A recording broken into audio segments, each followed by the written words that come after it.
Okay, mic test. Testing the mic. Hello.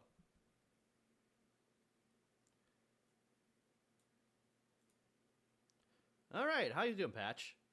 Good to see ya. Alrighty. Cool. I'm just kind of getting my setup finalized over here, and then we'll be ready to start. I may also need to reset my my tracking. Adjust my arm. There. All right. Let's see here.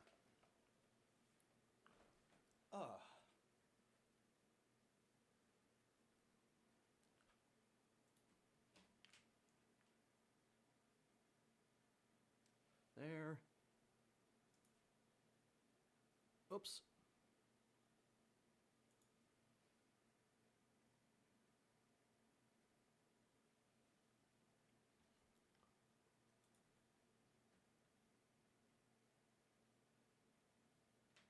All right, that's better. Okay, let's bring my chair over. Yeah, 3 minutes of ads, and then we'll, let's see here. Oh. All right, let's go live. All right. How you doing today? Just gotta adjust my camera. All right. How you doing today, Patch? Oh. And then I gotta calibrate this thing.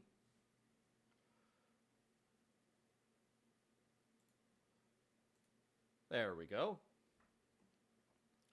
I'm EP. What about you? I'm feeling pretty good today. I actually made it to 10:30 this morning.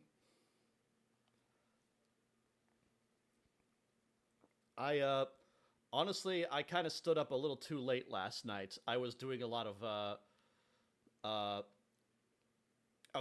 work, but I was also studying some other models that I'll probably get to show today.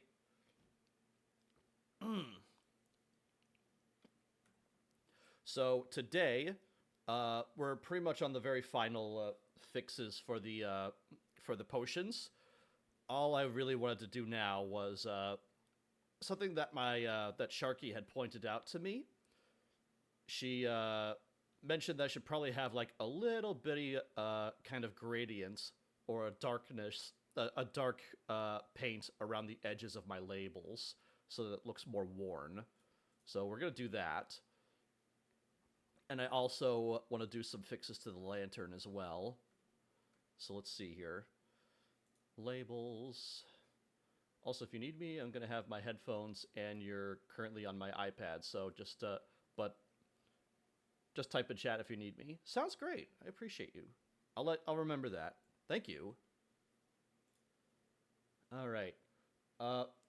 Also, I might need to take a break abruptly during the stream to kind of help my mom and dad sand my door down, because it's kind of grungy, and we're just kind of fixing it. But, yeah, we'll let you know. But, yeah.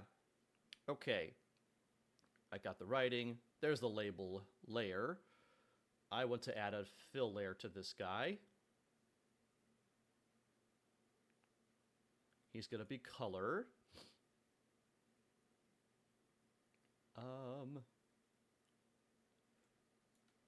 Let's make that dark.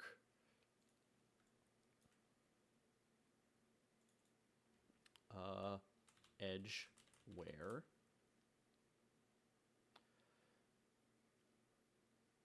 And then we'll add a black mask over here. And I need my knife tool. Here we go. This should be pretty straightforward. I think I'll add a little bit of opacity to, well, not opacity, but maybe spacing, flow. Yeah, here we go.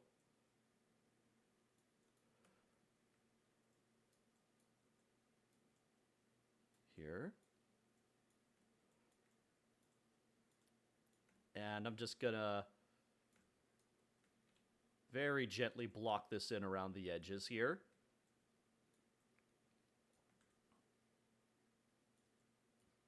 Just like so. I might need to make the brush a little bit smaller, because I really want that fine kind of wear. But I also really want a little bit of, let's see here, spacing, distant. Yeah, no, I don't want that spacing that much. Reduce the flow. No.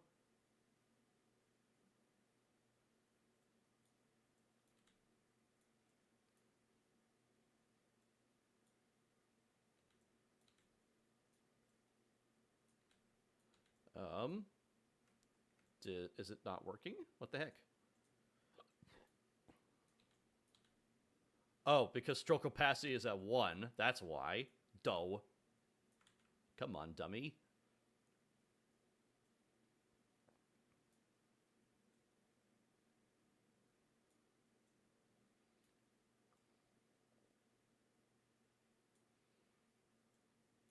That's better. And I just want to get it around the edges here.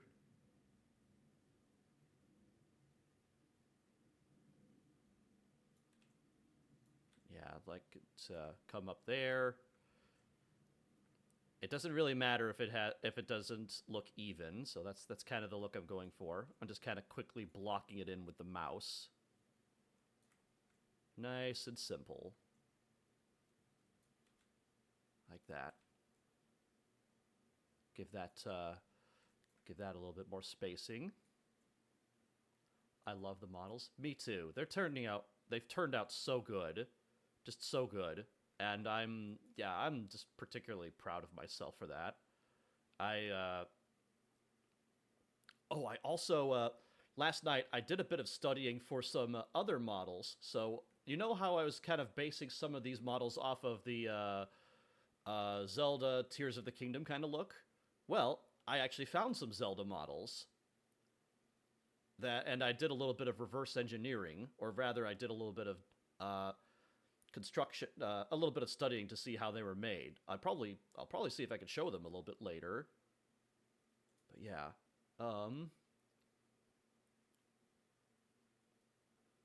now the $1,000,000 question: how do I want to set this thing? I have that black mask here. Generator, compare mask, add filter. Okay, I want to add a filter to this, and I want to have a blur slope, just like that. And now, yeah, I want to reduce the opacity to this. That's actually pretty cool. Yeah, I kind of like that look.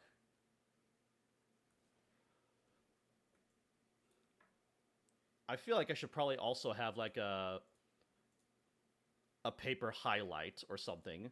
Paper highlight, and instead this will be white. And then we'll clear the mask here. And then we'll just kind of paint this around the center.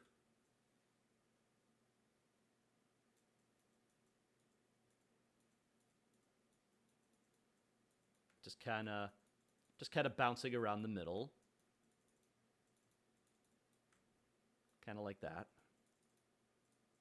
Doesn't really matter where we put it, just as long as it's located generally in the center area.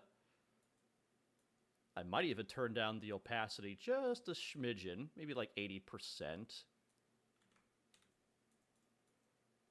Just so that we could have a little bit of that cool layered overlapping kind of look. And we'll just kind of play with that. And then we'll just let that brush bounce around. Okay.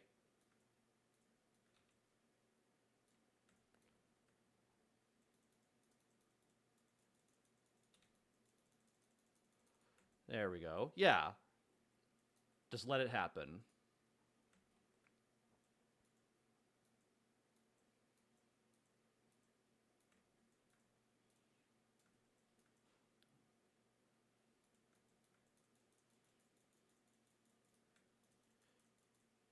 There.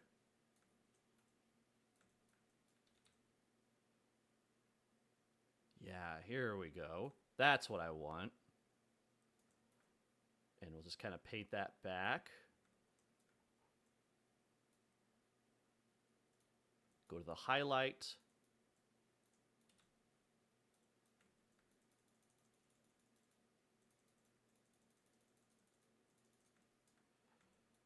All right. Next. I'll just kind of move the light over just a little bit so I can see it a little bit better. Yeah.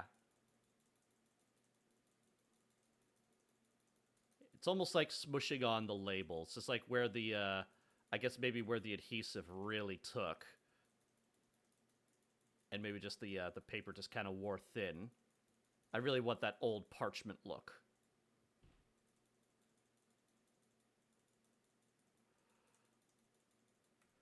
Yeah.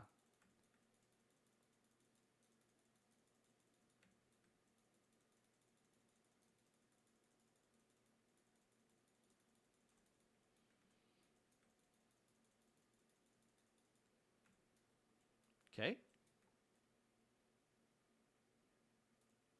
Nice. Next.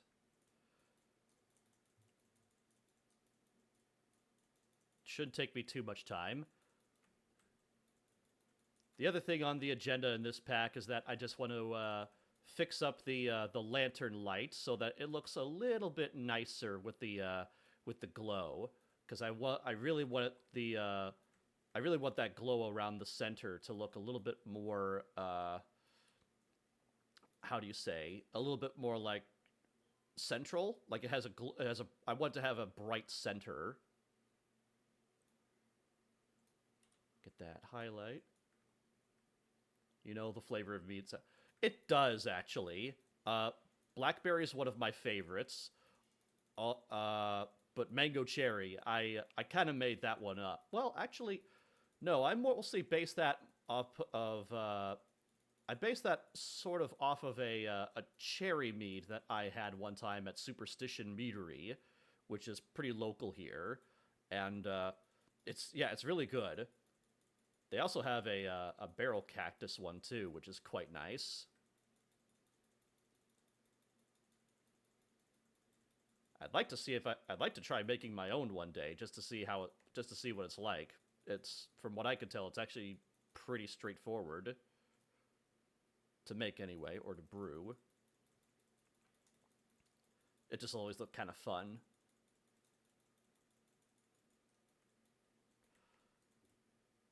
I also need to make a chamomile tea leaf texture now that I think of it. I don't think that'd be too difficult, but we'll see.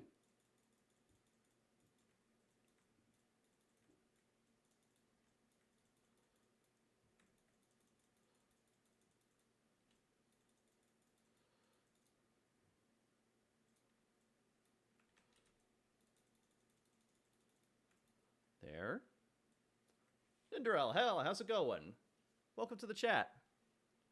Let's see here. Fix my arm there. All right. I was just kind of finalizing the textures to my bottles, but I currently have them the final look inside of Unity, so I'll have to open up Unity. But actually, you know what? I'm going to test my luck because I have more RAM. But let's see here. Test project. Yeah, let's do that. Save my progress. Whew. Yeah. How's your day been? Ooh. Yeah, let that save. It's a very thick, granulated flask, but very cool.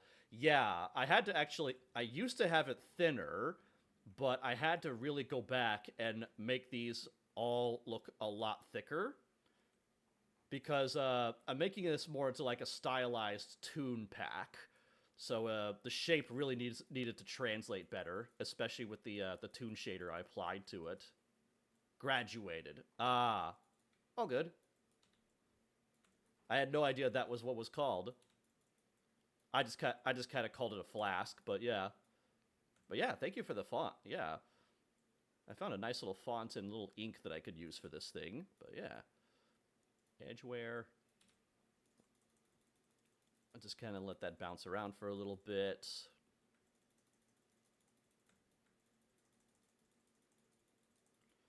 I'm just doing it very quickly with the mouse because it's quick and it's fast, and it's also, it doesn't really need to be more detailed than it is. All right, now, yeah, I did the Vitae flask, so I'll dial that back a little bit. There we go.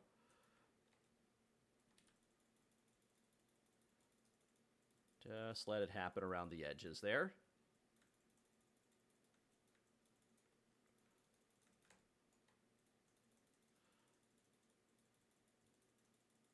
Yep. Doesn't matter if it looks messy. That's kind of the charm of it. Then we just got to paint our highlight across the middle there.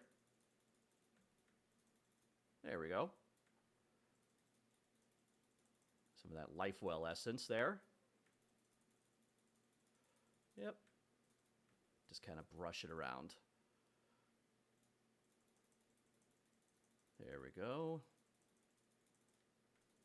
Yeah, just listen. I'm tapping that mouse like I'm playing Call of Duty. Alrighty. Very good, very good. Pretty soon this thing will be ready to go, and we'll be ready to sell it. And yeah, this is basically like the final step that we're working on right now, because this is actually something that Sharky had pointed out earlier, or last night, where she said, you know, you have like a picture of like a Skyrim map in your room. You should have the edges a little bit more like that to give it that worn look. And I thought, yeah, you actually kind of raise a good point. So I should probably, I was just kind of making that little correction today before I forget.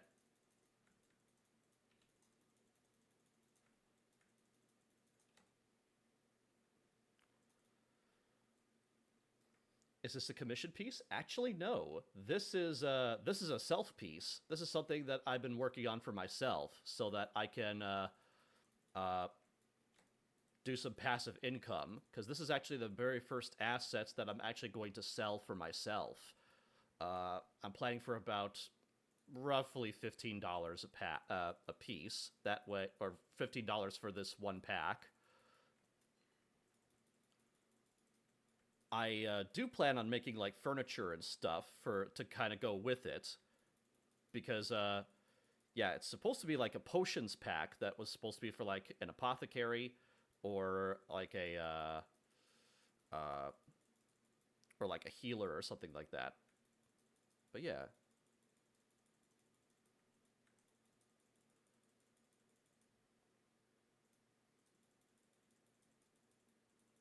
There we go.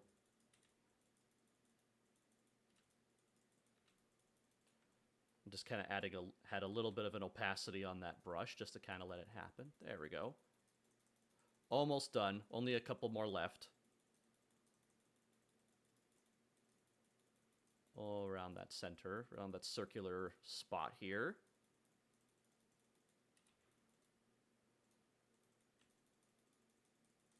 There we go. It's a really subtle kind of touch that, but it's going to make a lot of a difference, I think, when we bring it into Unity.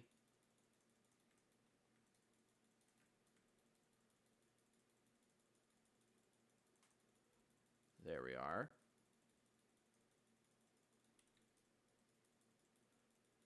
Yes.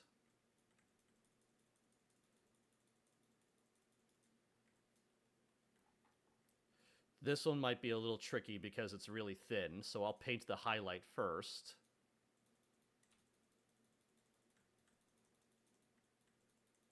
There. And then we'll get the edge wear.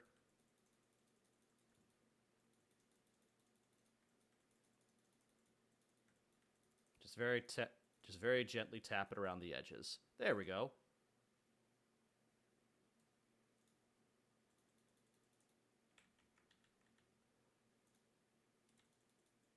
Okay. Then we finally just got this guy here.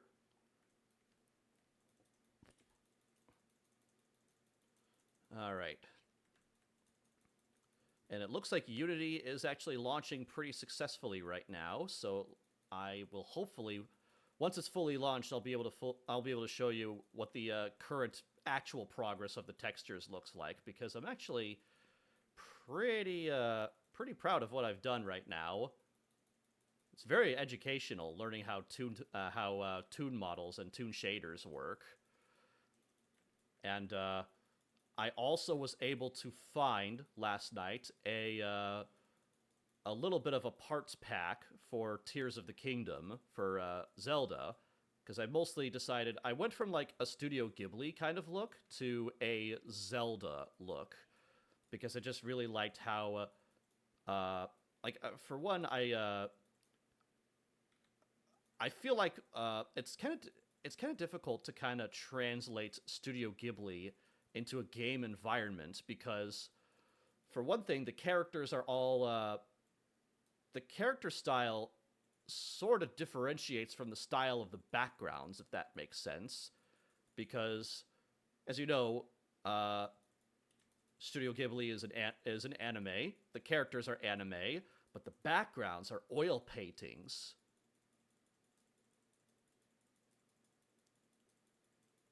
It's kind of interesting just how that kind of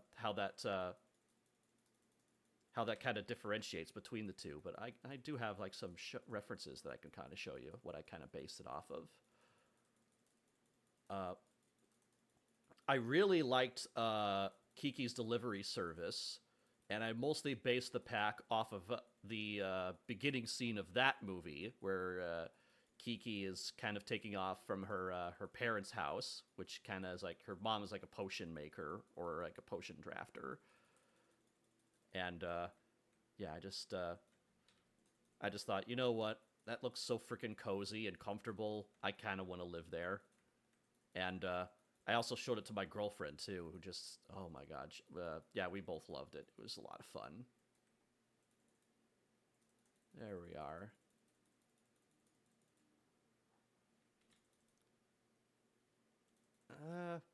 I don't really like that hard edge there, so I'm going to turn the stroke opacity down a bit, and we're going to just add a little bit more depth to the edge there. Just because it's a bigger piece of paper, I really want that soft look there. Want it to look a little bit more soft. Just keep on clicking. It's okay if it kind of comes across the middle here. Yeah, okay.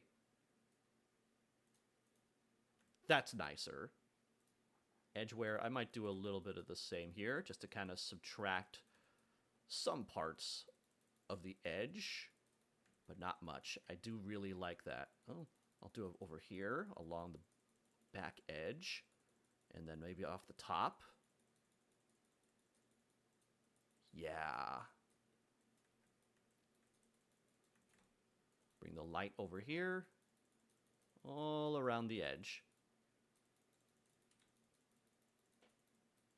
Just let it happen. Doesn't really matter if you don't really need to be too precise about work like this. You just kind of have to tap it in. Just let it happen. Okay. So, labels look pretty good.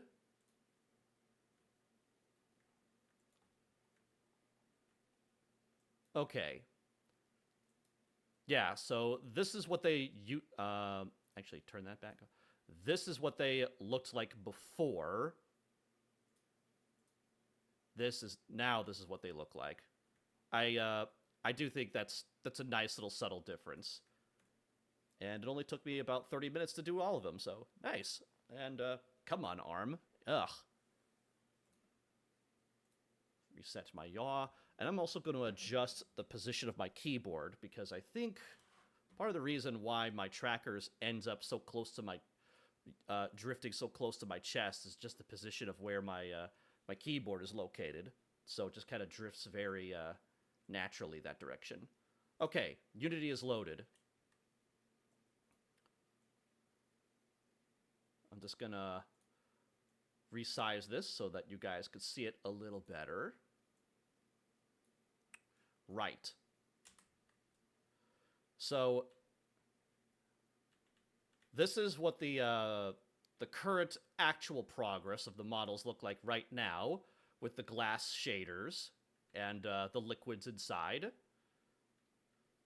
Some of them have some special effects up close. Like this one has like a little glitter inside of the liquid that actually does sparkle when it's played. Currently it's paused, but yeah. Parasite's Balm, Dragon's Oil. I've got a couple of mead bottles here. I'm kind of debating if honestly, I really want like a stronger orange for that. I'm kind of debating on that, honestly. I need like a tea leaf texture to go inside of that thing. But yeah, I currently have like I try to give myself plenty of variation for like the colors of each potion, because I have like red, orange, yellow, purple. I've got like a plum color. Almost, I think this one is honestly, I think, a little too similar to the red, honestly. But oh, and my music stopped. So I'm gonna choose something here. Let's try that. All right. Hopefully this isn't one of those looping tracks, but we'll see. Also, I kind of...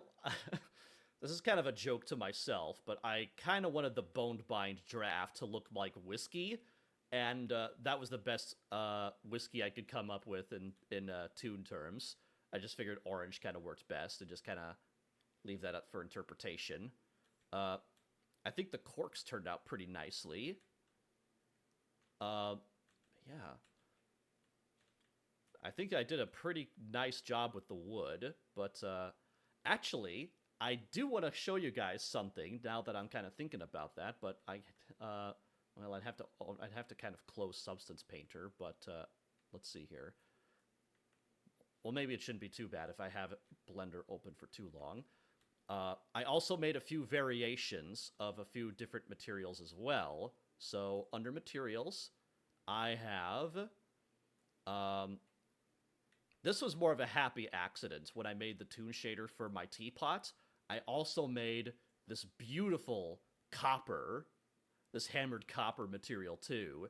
And God, just look how the light picks up off of the hammered edges. It just looks so freaking gorgeous. I love that. But yeah, the hammered iron I think looks really good too.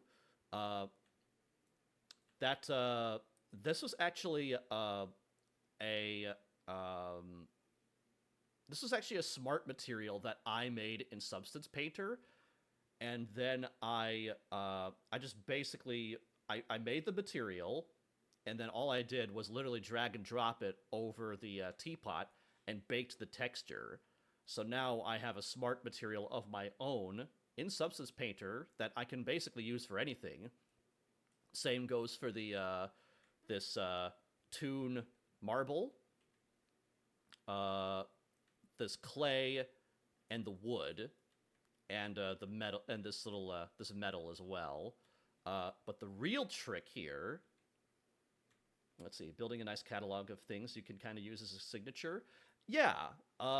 What's kind of interesting about this is that when you I know there's like a formula, like a recipe that you can follow to kind of get a specific look that you want.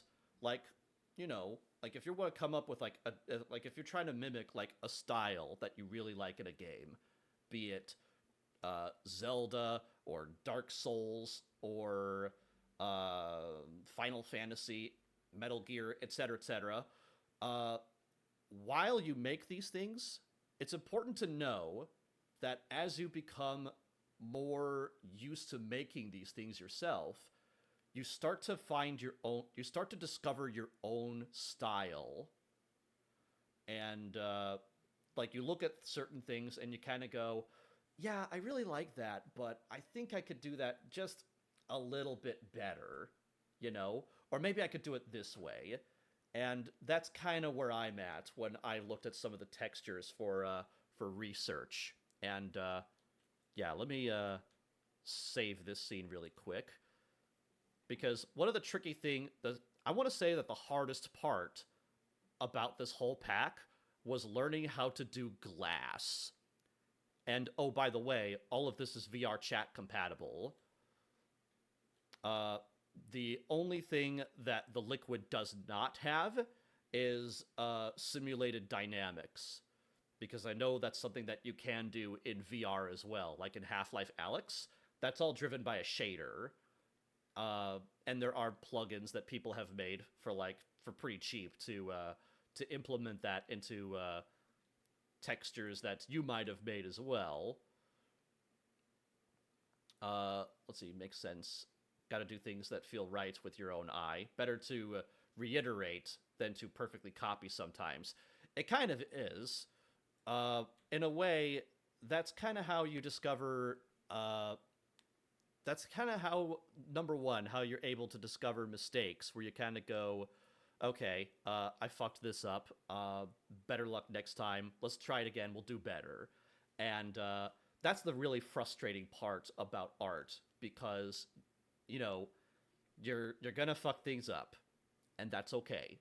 And it's kind of like in Skyrim, how you go up to the blacksmith forge or the cooking pot or whatever, and then you throw a few ingredients together, and then you go, okay, well that steel sword didn't turn out the way I wanted, or that steel sword maybe only does X amount of damage, but as I gain more skill points, as I gain more XP, I can do it again, and then I'll get higher damage. And art is kind of the same way. It's just like anything else in life, like pushing a barbell, or running a marathon, or assembling a toon shader, or 3D modeling. It's all very much the same. It's all connected. But yes, I did want to show this little thing that I found last night. So, right off the bat, yeah, I was up at like 2 a.m., literally, last night, just looking at this stuff here that I found on, what is it? It's the game repository or something? Let me open my, I remember the link here.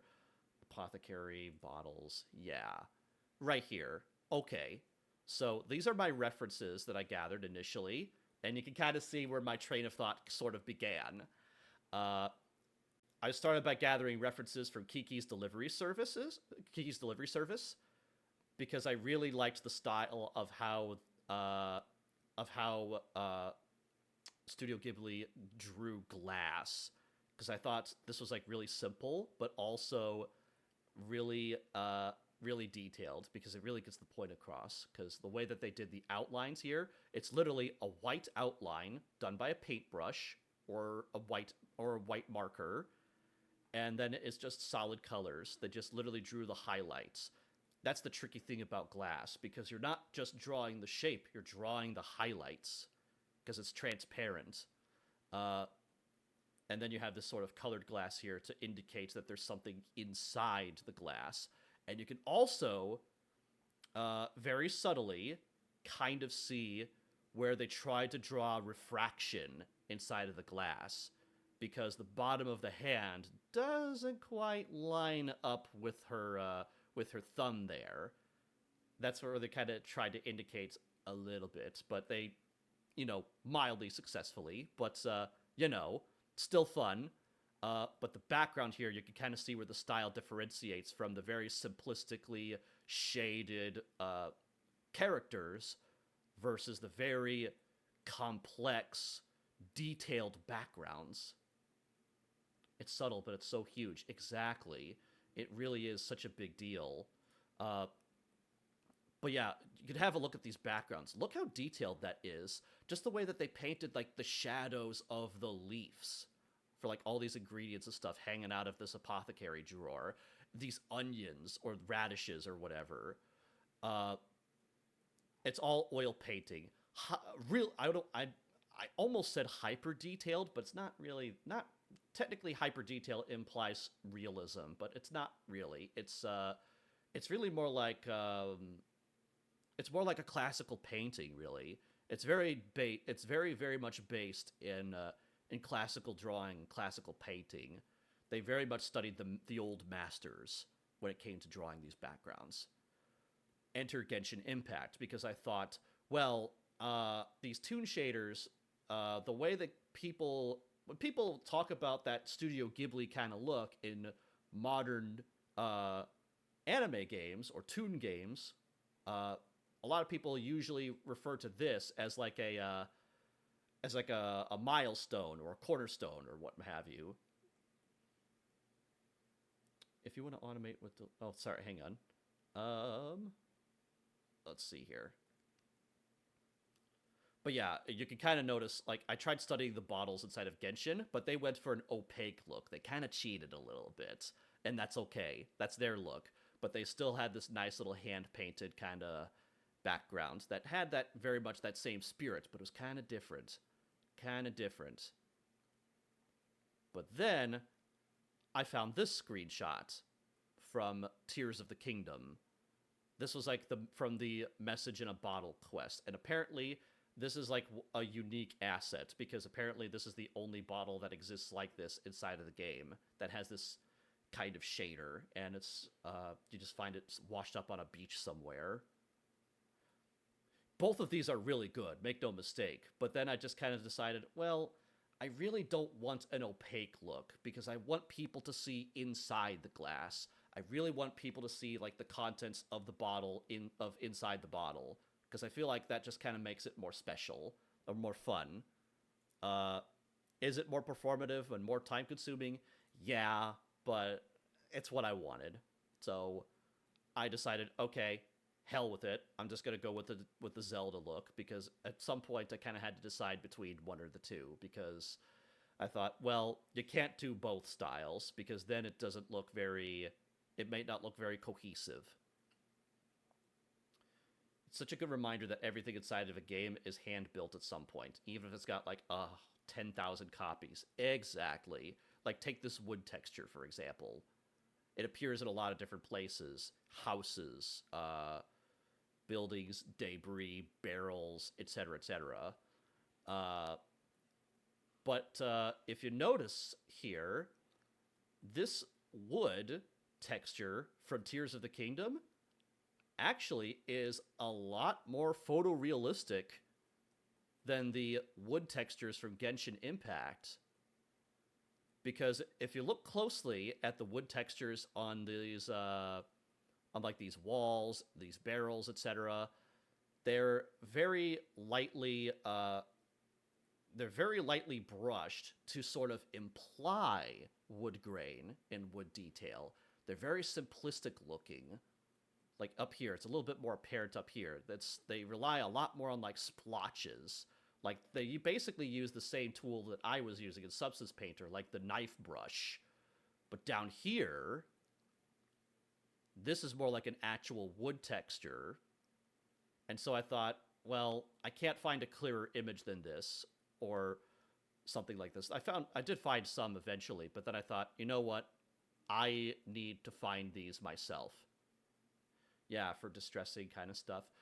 And then eventually, I did. There's a website called Models Resource. Now, bear in mind, this website contains ripped models. So you cannot use these commercially. That's a no-no. Do not violate copyright laws. Don't do that. But you can look at them. You can study them. Okay? And that's what I did. I found ripped models from Tears of the Kingdom. I got the models, and it's great. It's great for learning. Exactly. It's great for learning. And so I ventured to look at these models from Tears of the Kingdom, from Zelda, and I started to learn how Nintendo actually constructed these models. It's very, very interesting because it's all toon shaded, but it's very unorthodox. It's very unique and very technical, and I kind of love it. But it's hard to see here because it's very dark inside of Blender. If I add a point light here and put it in rendered mode, you can kind of see it a little bit better. But yes, This wood texture that they made for houses and boards and barrels, this, I believe, actually came from a photograph, and then they converted it to make it look more toonish using a high contrast black and white filter, and then laid it on top of a solid color. But there's a few nuances here. If you look closely, you can see edges here on the wood where the wood is like split and cracked. That's another material, not another texture. That's another texture and another material, and they differentiate between these using trim sheets. These are not one texture. If you go into the shading tab here, you can see it.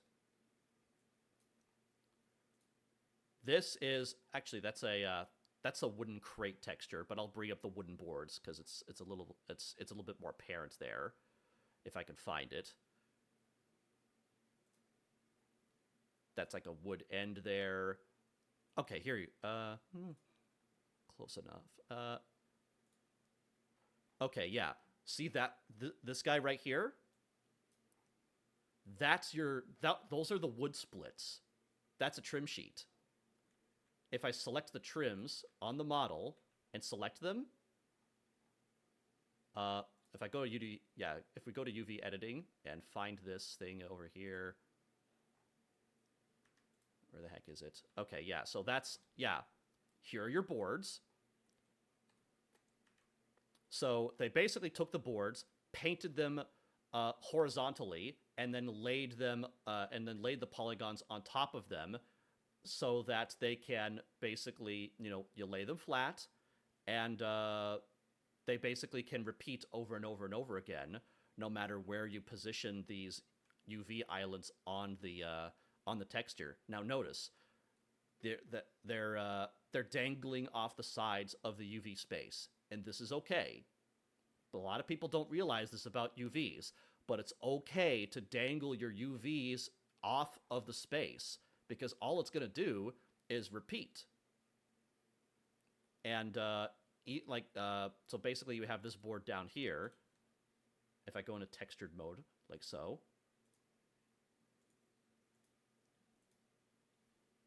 And there it is. It's literally the same material. This guy right here is just this board. As long as the UVs aren't physicalized, it won't affect the polygons and stuff, right? Yeah. It's a little different for characters, because then you have to bake the... it's a little different for characters, because if you did this for a character model, then you would probably have some weird patterns. But for hard surface modeling, environment modeling, this is a little bit more this kind of style of UV mapping is more acceptable.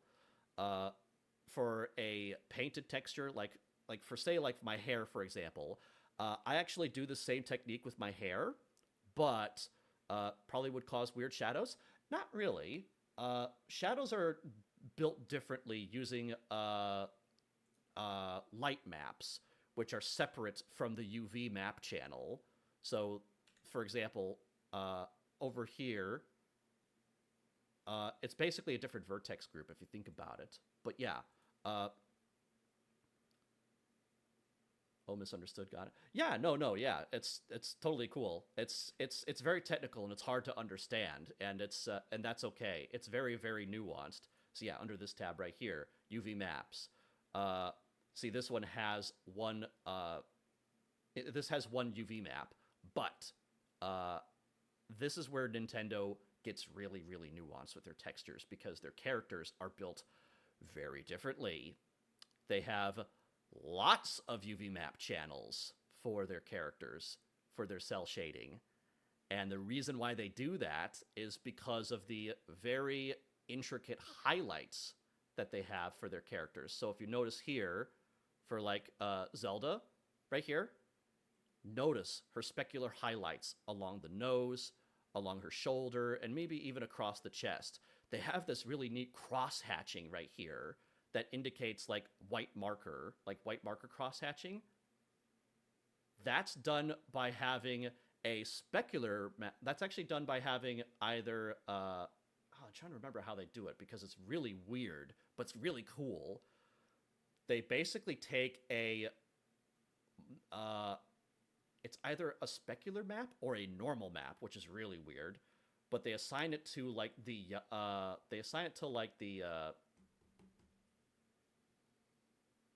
the green channel, I think, or something like that. Like they basically they separate out their UV map, their UV. They have a little mouthful. I'm sorry, but I can kind of show you what I mean. But because I have the other files here.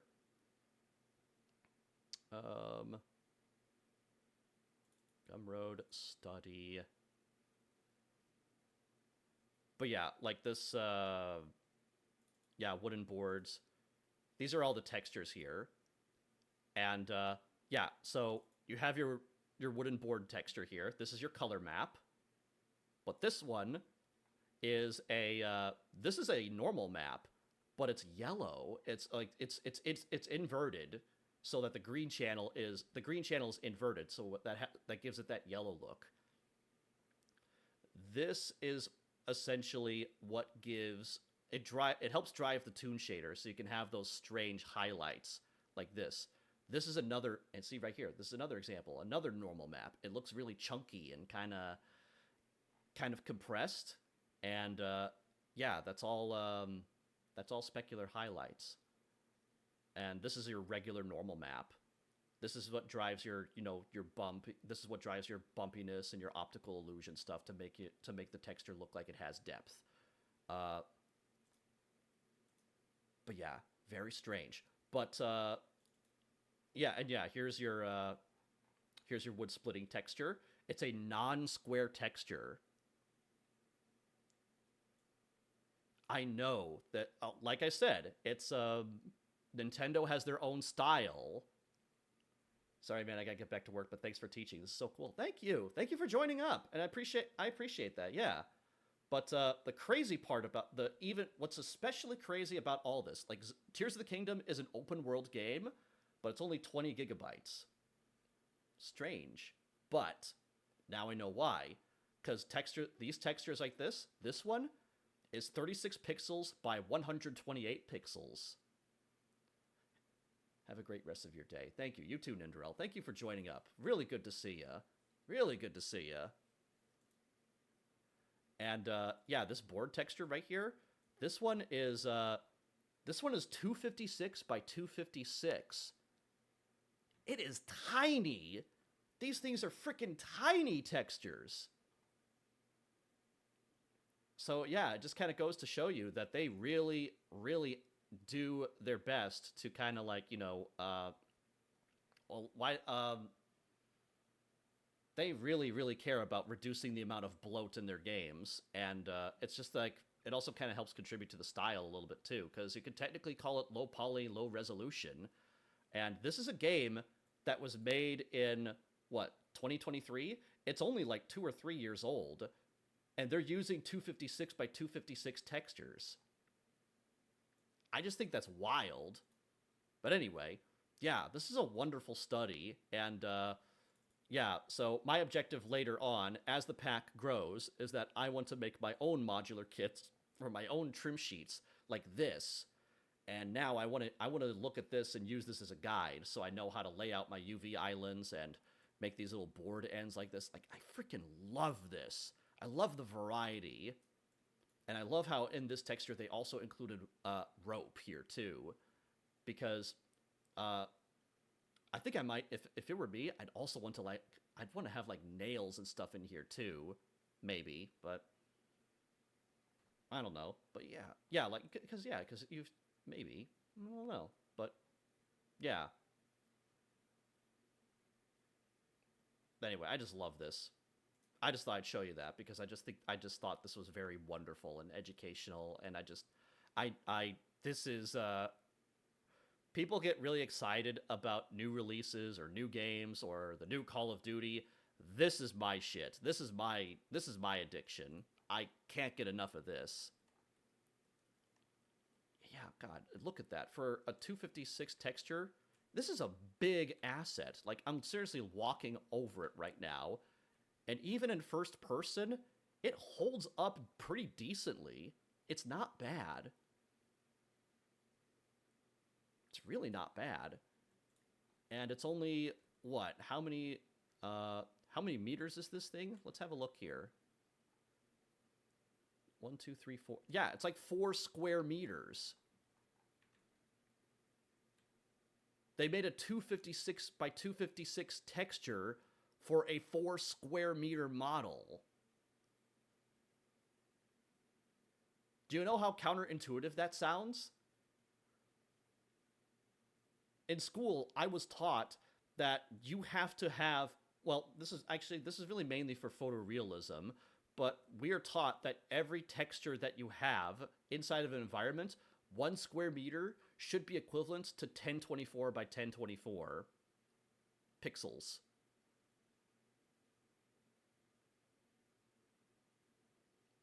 And they're doing 4 with less than 4 times the detail. Less than 4 times the detail. Sorry. Todd Howard. Oh my god.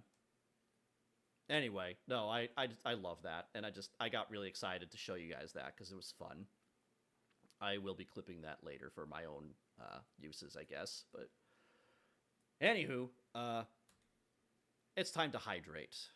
Also, let's get back to this lantern here because I love that. Side tangents are fun, but at some points I gotta work. Sad, I know. Yes. Texture set. I want the lantern. There you are. Glass glow. Okay, so this one will be kinda, let's see, gradient curve. Turn that off for now. And I also want to turn off the opacity just for now so I can kind of get a better look at this. Yeah, so this is also driving our opacity and our emissive. So I'm going to turn the emissive off for now. Oh, yeah. Gradient curve. Ew, that gradient curve. Yeah, I don't like that. I want to keep that little detail here in this middle here. Base color, black and white spots. Let's do a random. And is there a way that I can assign this to like a, UV protection? Let's make that triplanar. And do our best to kind of cover up that UV seam there, because I don't like that. Or you know what? We can negate this by just turning that off and then having a paint layer inside of our mask.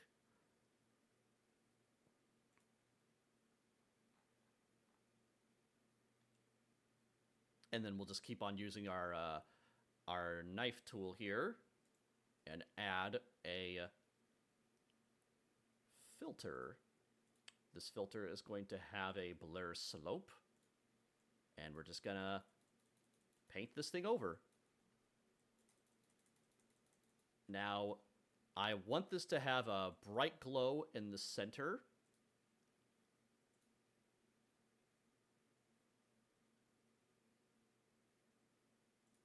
Turn that off. Yeah, because those two things in the color map aren't really doing anything. And then I'll click back to my mask, and then we'll just keep on going.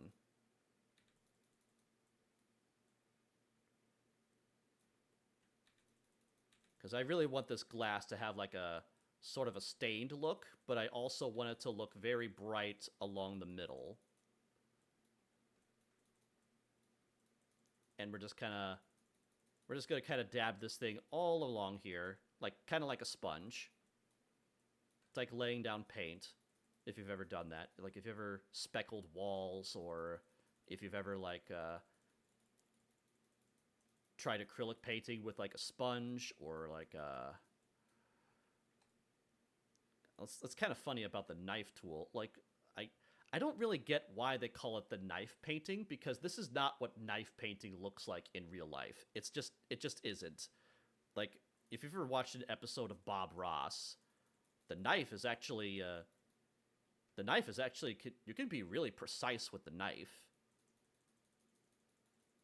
You can be really precise with the knife. It's really good at blocking out big, sharp, jagged shapes like mountains, cliffs, or even buildings. Yeah, because Bob really likes using the knife tool to make, like, you know, like buildings and cottages and log houses. This is really more like dabbing something with a sponge. But then again, I'm using, like, yeah. I can kind of see what it kind of... I can kind of see what it means by using, like, a little bit, but... Well, then again, yeah, maybe I was saying that because it had the blur slope filter on top of that. Silly me. Oh well. I do like how it gives a very unique look. Very painterly. And I think my music stopped. What the hell? Oh, no it didn't. Alright, my bad. I think I might change it anyway, just because, yeah. You know what? Let's go for a Skyrim. Yeah, let's do that. I love Skyrim. It's just very relaxing. Alright.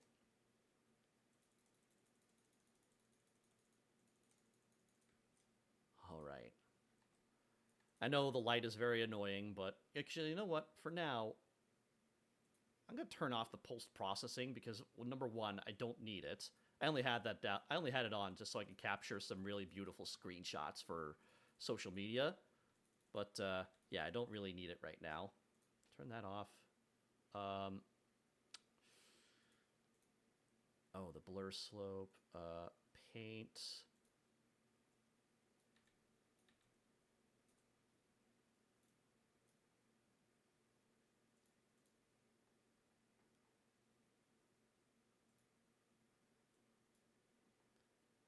What is that coming from?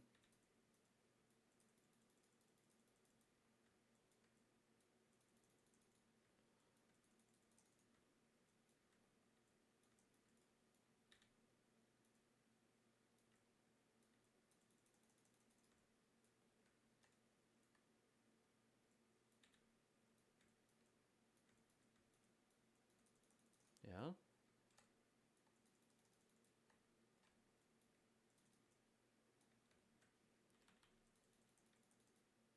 Maybe if I had it in bigger chunks, honestly.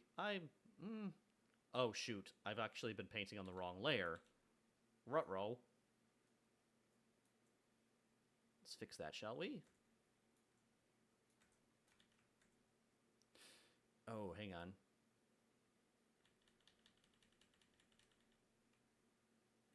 I believe I kind of effed this up a little bit. I'm going to turn that off because I'll, let's see, blur slope.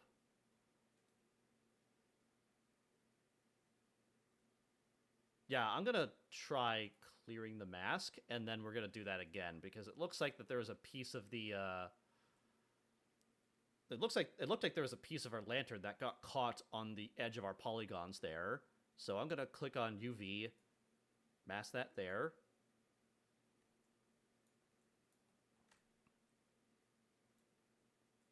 Okay. Paint layer, and I want, yeah. No, not levels. Filter, please. Let's try using, I'll try making the brush a little bit bigger too, because I feel like that's going to take forever. The blur slope is actually that's what's kind of causing that to kind of happen around the edges, which is not very cool.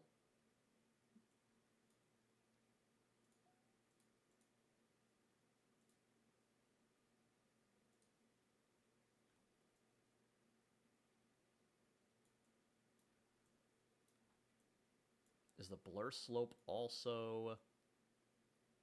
Let's see here. Nope, that looks okay.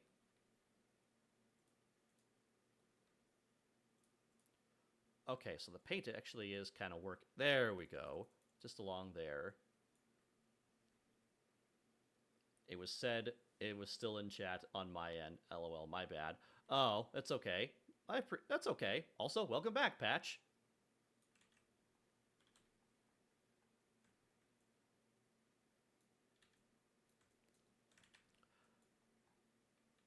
I wasn't sure if you got to see the the Zelda assets that I was showing earlier, but I can show you them again if you want, because they're kind of cool.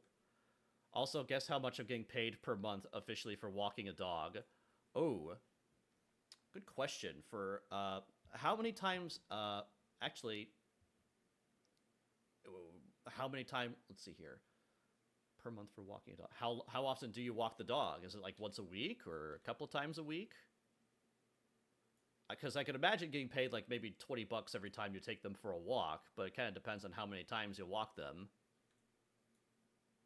Twice a day? Oh, wow. Really busy then, huh? Nice. Whew. Damn. So, twice a day. I'm going to assume maybe $20 per day, maybe? And that, probably, no, that wouldn't be worth it, because, you know, maybe 20 or $40, just because, like, to come back. I guess it depends on how close. That could really easily rack up. That could be like, I don't know, that could be a few $100, honestly. I'm gonna say, let me take my best guesstimation. Hold on.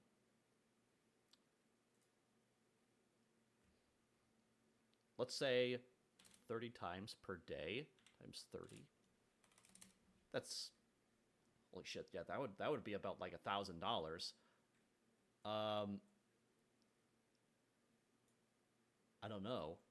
Maybe, is it like maybe like $500 a month? Maybe something like that. That would be my best guess. 200 a month. Oh shit, that's still a lot though. That's still pretty good. Because yeah, I know people can charge a lot for that sort of thing because they have to travel all over the city or they have to travel all over town and you know, kind of drive across and maybe they have to walk other dogs or you know, it's also people have to be away. Yeah, because it's $5 a walk, and then on top of that during the week. Okay, that's fair. I guess I was kind of overthinking it a little bit. And then no, don't go to the metallic channel. There we go. What was I doing again? Oh yeah, hold on. Let me undo that shit here.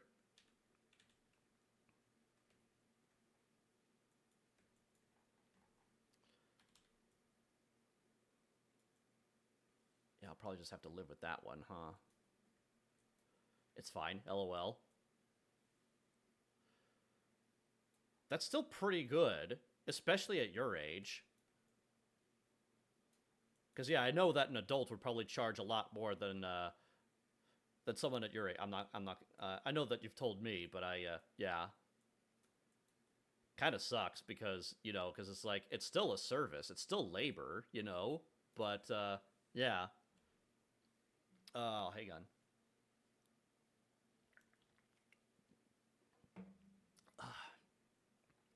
Yeah, actually, while I'm thinking about it, because I'm not sure if you got to see it or not, I'll reopen Blender.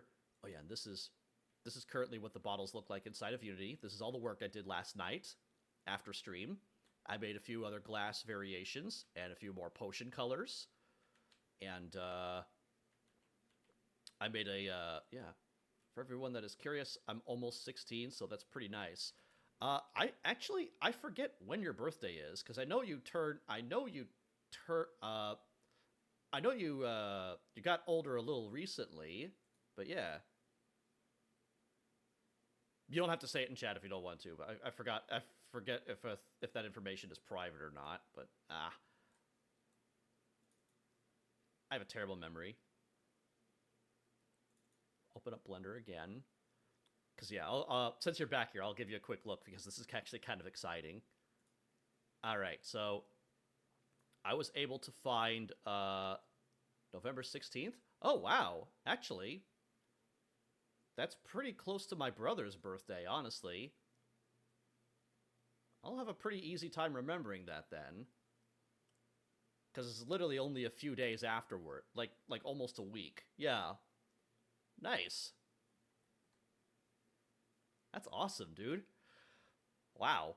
Yeah, my older brother, I think, yeah, he's like 1.5 years older than I am.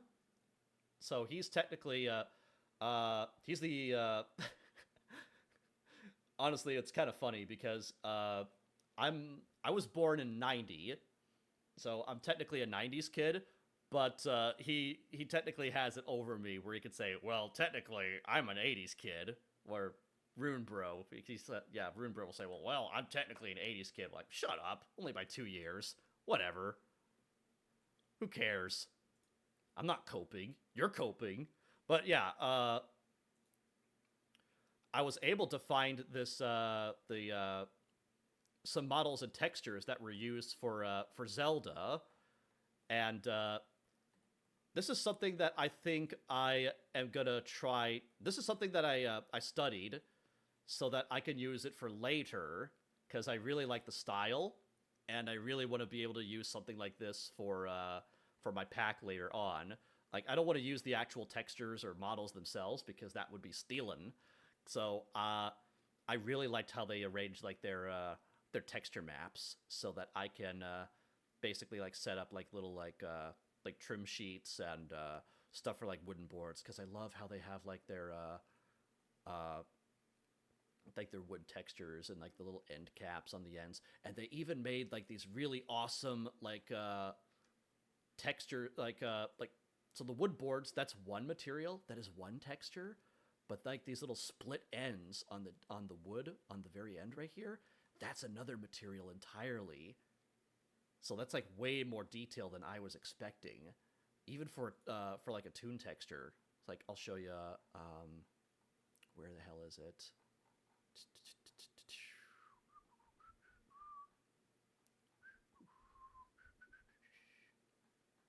I kind of struggle with. I can whistle, but I kind of struggle with like high pitched tones. Yeah, because they have like these little like these like this is like they have like these broken split ends right here, and yeah, they're kind of amazing. But yeah, that's how they get that little detail into the end of the board. And I just thought that was so freaking clever. I love that. And I also like how it's not really, it's not technically hand painted either, because if you look at it, uh, these are actually like, these look like actual fibers from like a board, from like an actual like 2x4. And I think what they did is they actually found some wood planks and then brought it into Photoshop, cranked up the contrast and resolution. They cranked up the contrast and brightness, and then overlaid the fibers, the dark fibers, over a solid color inside of Substance Painter. And also, uh, I really like how they avoided painting knots on the wood here very deliberately, because it helps with tiling a lot better. I just thought that was a nice little detail, nice and subtle little detail there, just to kind of make it look a lot more clean and avoid that repeating texture kind of look, because it's so easy to do with wood. But yeah, I also found like a I found like a wooden door, a much larger set of planks. We've got some like split wood, some other texture variations. I really like this wooden beam. There's this, they have barrels. The barrels I thought were really interesting because they have like these split ends here. It's kind of hard to see because there's a bit of a shading error on the inside of Blender right now because it didn't quite hook up correctly, but you can kind of see where they modeled all the split ends on how the wood kind of breaks apart. It's just super detailed, and they use some really low resolution textures for these, like 128 pixels, tiny textures, and it looks really good at this size. Giant crate. I love the little metal brackets that they have here.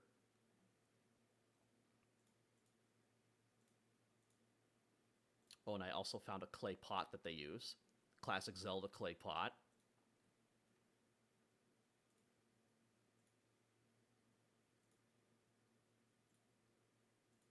But yeah, I just thought that was so freaking awesome.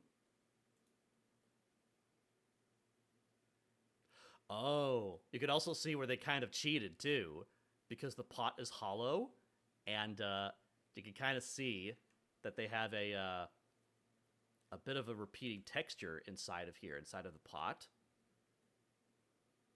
And like you can see where the let's see here. Let's go to the UV window. Let's see if we can find this thing, because now I'm kind of interested. Because you can kind of tell, because of how small these textures are, and how yeah, you can kind of tell just by how small and obscure these textures are that they really didn't want to spend much time fiddling around with the models themselves. They just kind of said, okay, make a cylinder, blend shapes, doot, extrude, cylinder unwrap, done. And then moving on. I just thought that was really cool. Also, this is not a square texture. The clay pot textures, they use a non-square texture, which I thought was kind of cool.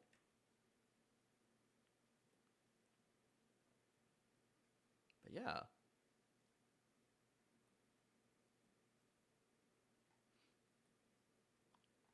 Love me some people. 10 out of 10. Hey! Thank you.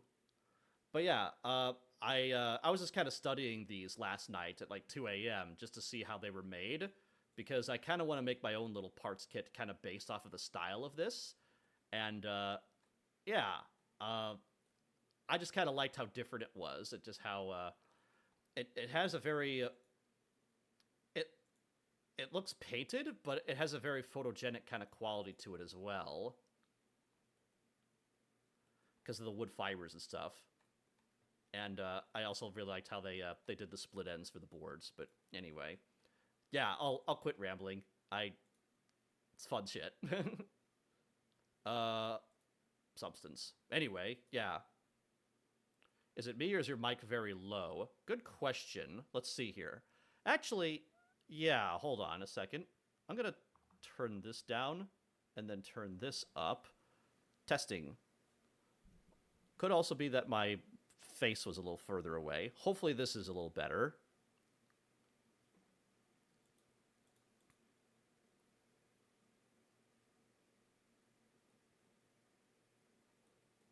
Just a tad. All right. Thank you. I appreciate you. Yeah, it looked like it was just a tad. Hold on. Yaw reset. Okay. Actually, yeah. Wait. Oh, actually, I had my tracking set up wrong on my. I just realized I have my tracking set up incorrectly on my head, where it's kind of tracking my head rotations the wrong way. But that's okay. I'll cope with that later. But yeah, I've been kind of dealing with a bit of a little bit of a problem with my VTuber, so I had to. I had some issues with Waterdough crashing last Monday, and yeah, so now I have to re-import all of my blueprints and scripts for redeems and stuff. So I apologize in advance. The rigging is still working though, thankfully. But yeah. Oopsie, hold on. I painted that wrong. Slightly, but let's see here. Paint. Okay, good. First off, yeah, I just want like a really big brush for this part so that I can start painting all of this stuff in.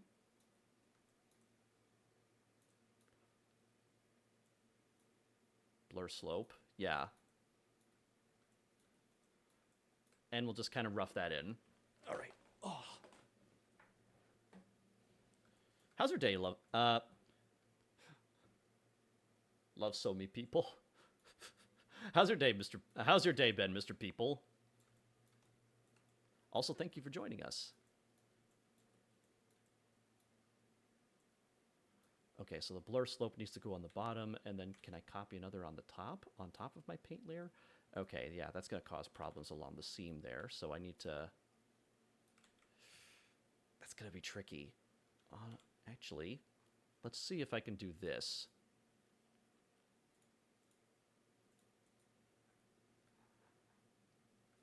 Aha.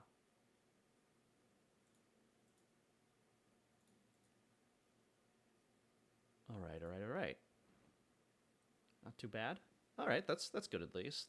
Not too bad is better than bad.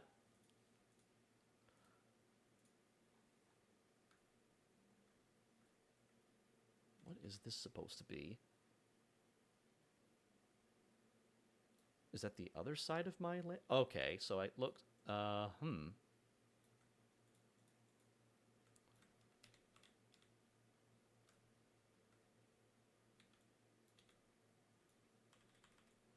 pretty sure that's supposed to be. Yeah, I'm pretty sure that's supposed to be metal, but I can't quite tell. Oh no, it's not. Never mind. I'm just dumb. Oh wait, no. You know what that is? That's the inside of our. That is the inside of our lantern.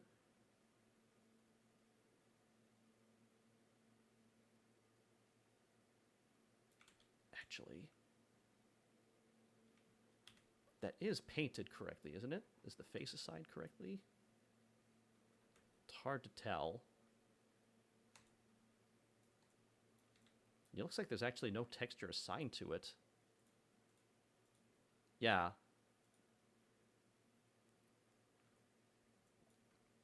Let's go to our mask. Maybe that's part of our problem.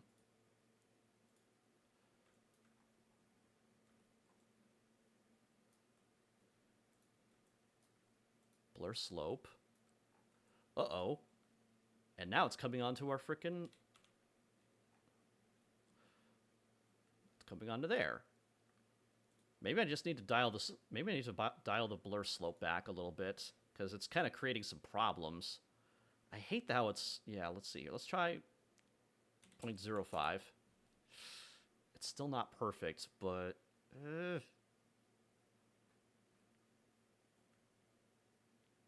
I'll have to create, like, another mask on top of this thing.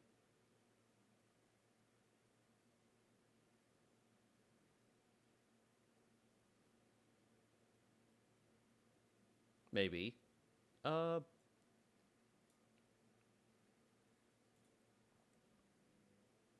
Actually, you know what? Let's do this, because I didn't really assign any other, Let's see here.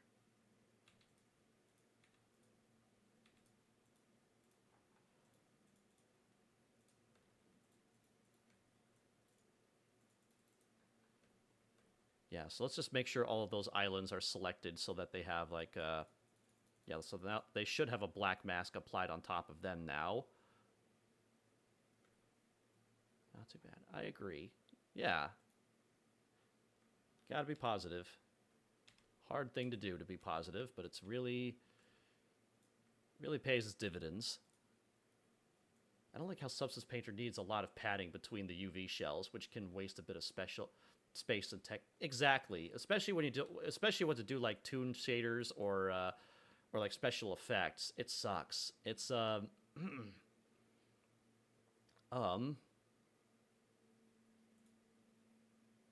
blending mode, blur, min max, seed, quality. I might have to use a slightly different brush in that case. Let's see. Yeah, because I kind of wanted this kind of look here. Is there another brush that kind of mimics this kind of look? Maybe like a sponge or something. Artistic heavy sponge? Okay. Maybe I might be able to cheat it. If I can't use a filter, then maybe I can put something else in its place to kind of cheat the... let's see here. Delete the paint, and then put a new one in. Turn my opacity down a little bit. Yeah.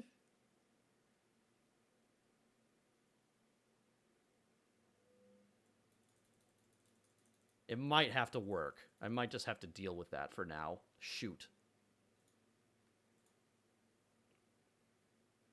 What other brushes are there?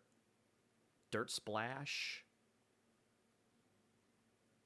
I just really want that nice, like, splotchy kind of look. That kind of that kind of looks like brushes, or that's like maybe like a little bit more like a noise, like a splatter. Oh, it's too big. Way too big. Not quite.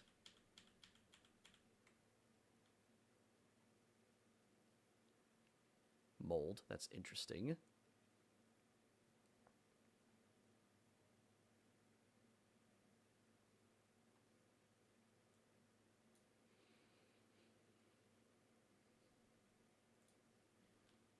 Maybe the artistic brush. Let's see what results.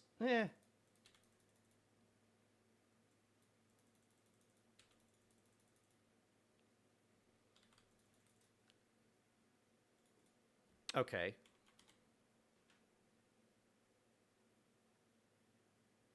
Oh, wait. Knife. There it is.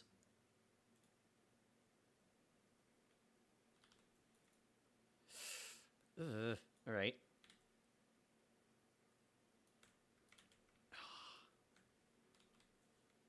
Well, if I do manage to paint over these little spots, I can just kind of fix it later with the polygon fill tool. Let's do that. Let's just get to it. It's gonna be messy, but it's gotta happen. We gotta do something. I really want like a brighter middle area. So what I'll do is I'll just kind of start with like is there like a fill tool or something, or like a...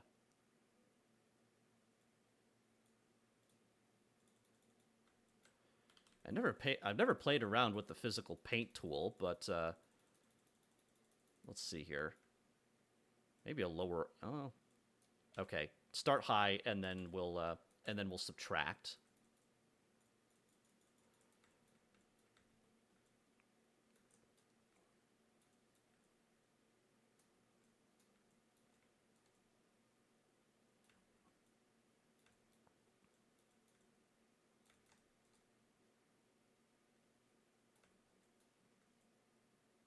Yeah, it'll be much easier to subtract than to do this the other way around. Oh, you know what? Dummy. Hello?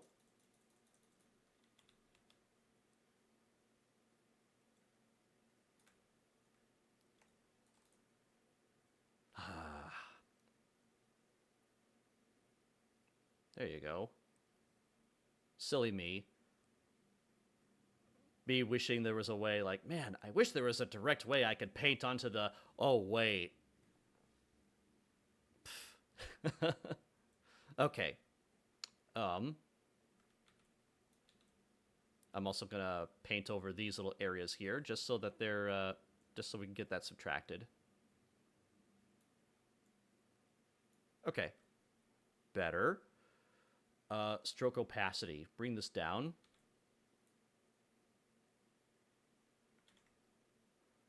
First of all, yeah, let's take this.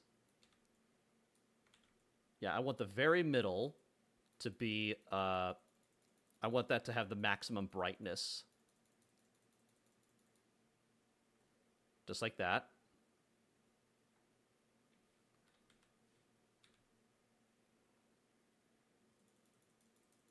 And then I'll turn down the brush size.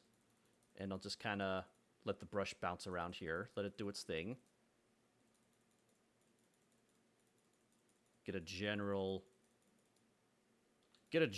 even height on both sides. But, you know, just kind of keep that ununiformity about it.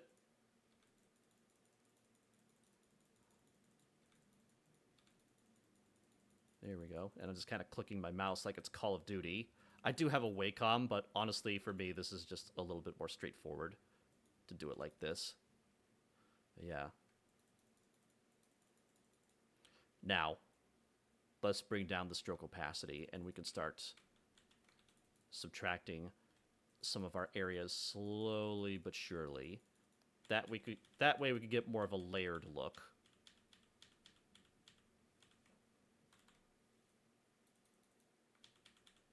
Maybe bring it down a little bit more. Just the way I'm clicking away at this thing.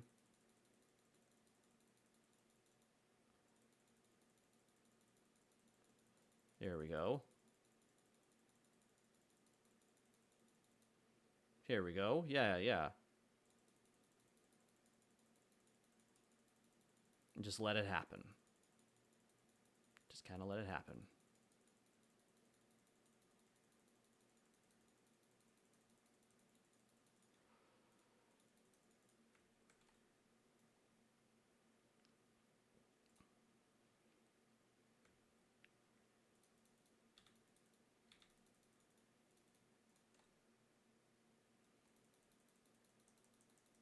Get a little bit more of a graduation along the middle here.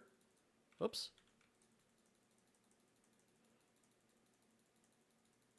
There we go. Nice and soft. Want it really soft.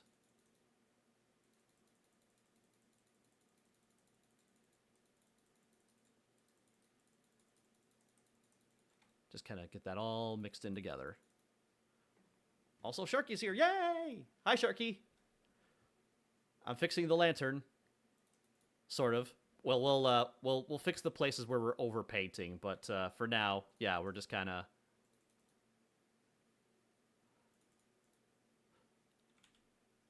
dealing with it.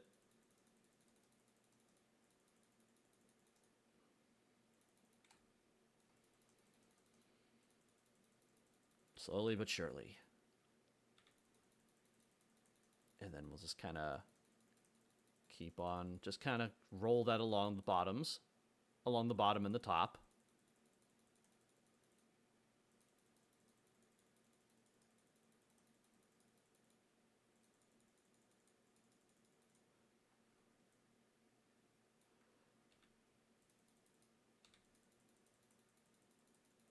This is going to be really pretty, I think.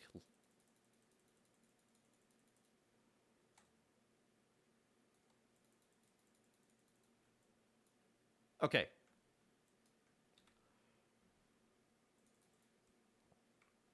I think I want this to be...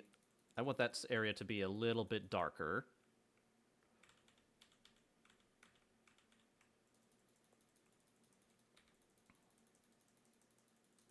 Just kind of blend it.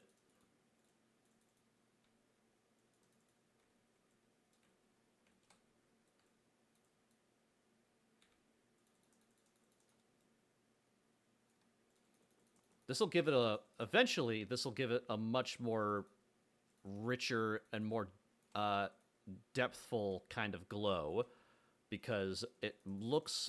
It will look more like the glow is coming from the center of our lantern.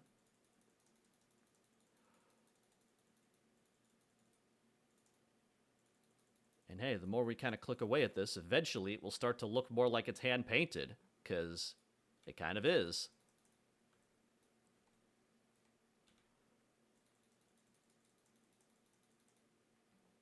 Just kind of keep going along the top. It's a little bit like laying mud. You're going for that Ghibli style? I kind of am, yeah. I'm kind of going for either a Ghibli style. I started at a Ghibli style, but then I kind of went for like a Zelda Tears of the Kingdom kind of look. But yeah, it kind of is. They both have a very hand painted kind of look to them, where like their environments have like their environments have that kind of oil painted background to them. There are probably much more efficient ways to do this, but honestly, I feel like I have the most control doing it by hand.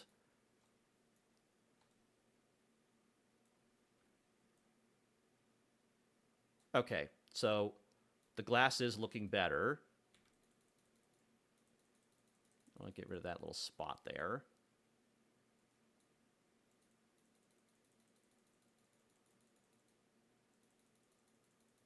Okay.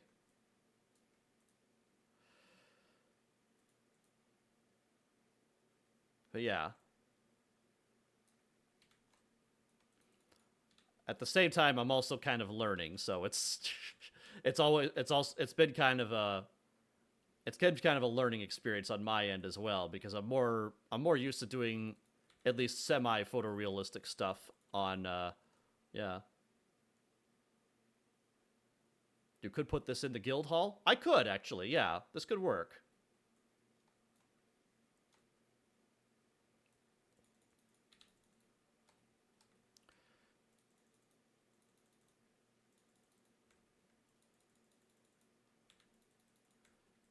Just keep blending.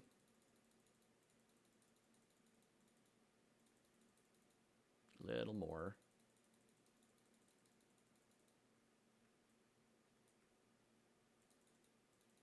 Okay. So now I just got to clean up my mess.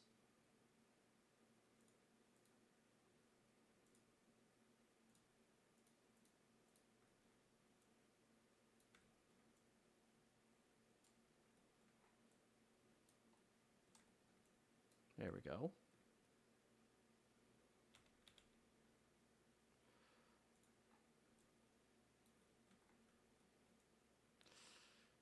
It's better, but it's not great. At least not the way I would probably like it. I think I need more of a gradient. So maybe if I go back to the paint mode, and instead of doing it by hand like this, maybe let's add another paint layer. We'll just call this one brush, and then get rid of that one. Add another paint layer on top of this one, and we'll call it gradient. Okay, and then I want to find a stencil.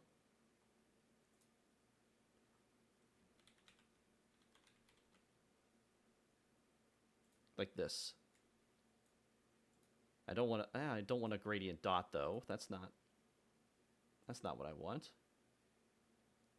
Oh, okay. Hang on. More like this, like a linear gradient.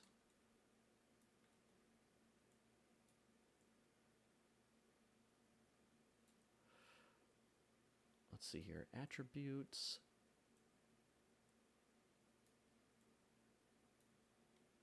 Oh, shoot. Hang on. Yeah, put that there.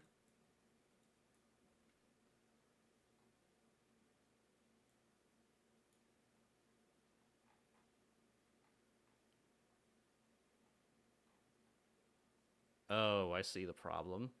Because I did it... Okay. 1 second.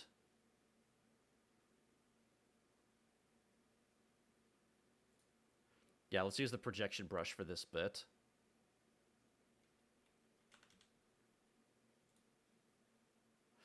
Come on.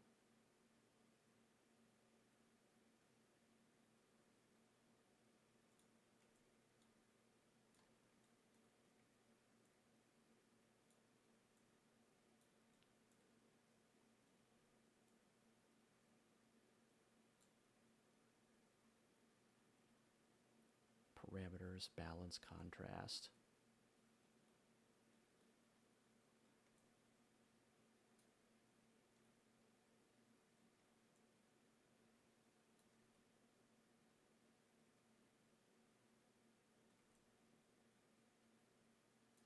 Okay.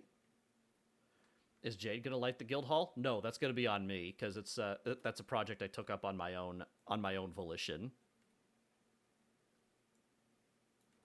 And then I'll have a slight gradient along the bottom as well.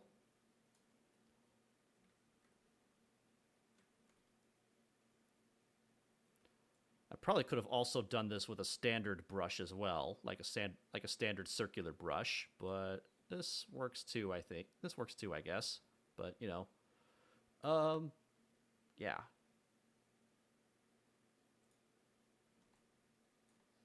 Let's see. Material, emissive. Okay, not bad.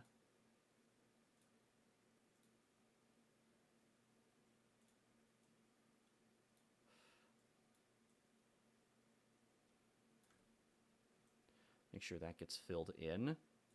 And then we'll fix this little piece here.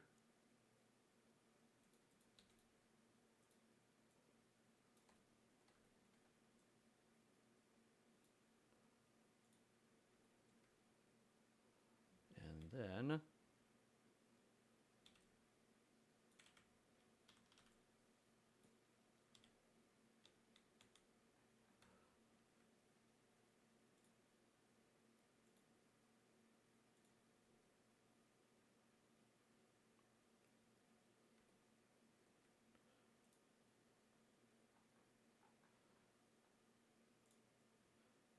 Let's change that emissive to white. That way I can get a little bit more mileage out of what color I want to change that inside of what color I want that in Unity. Material.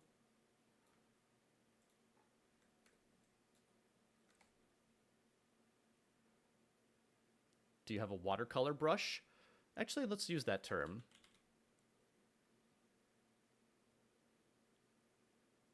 Yeah, that actually might work a little bit better, because I was looking up for, like, sponge brush or dry paint or just, or oil, and that doesn't, yeah, that watercolor, that actually looks a little bit better. Yeah, thankfully, yeah, that looks like a better term. Let's actually, for now, let's have the emissive back over to orange. That way I can more easily see what's going on, and then we'll change it back.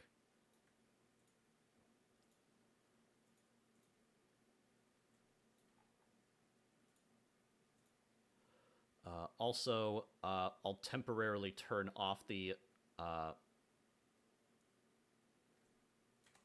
temporarily turn off the roughness so I don't get that glare back in my eyes. Okay, gradient. Now we'll just change this to, like, let's see here. Gradient. I'd like to add a filter to the gradient. Or I kind of would like to see if I could make the gradient stronger, but it's better, but it's yeah, don't get me wrong, it's looking a lot better right now, but I kind of wish it was a little bit stronger.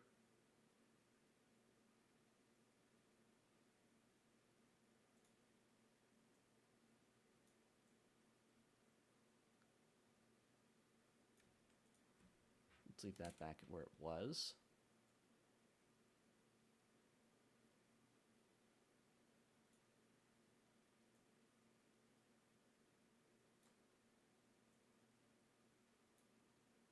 Okay.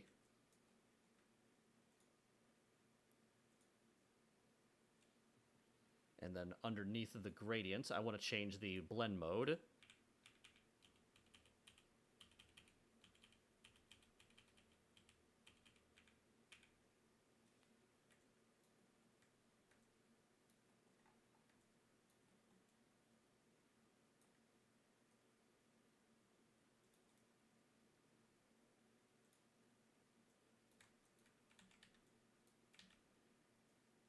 Let's see how this looks.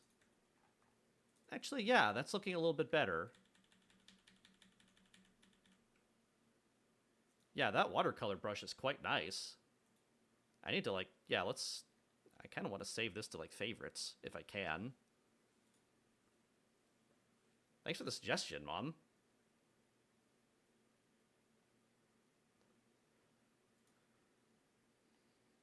The last brush in that window is also nice, too. Watercolor spots. Let's see here. Let's see here. Oh. Paint. Okay, let's give that a try. Oh, wow. Oh, yeah. I like that effect, because it looks more like, yeah, it looks more like water stains.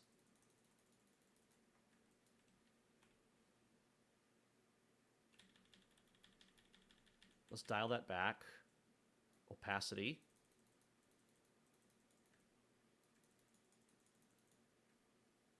A little more.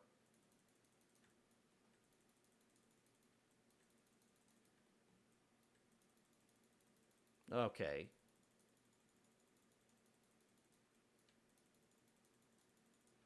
Just kind of dab that around.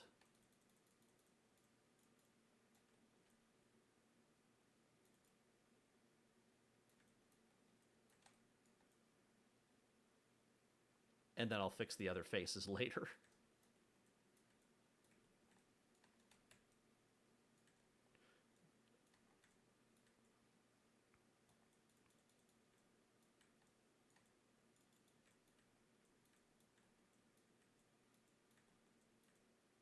Okay. Now, I really want to turn down the opacity, and then we'll just kind of give that top area a very light pass.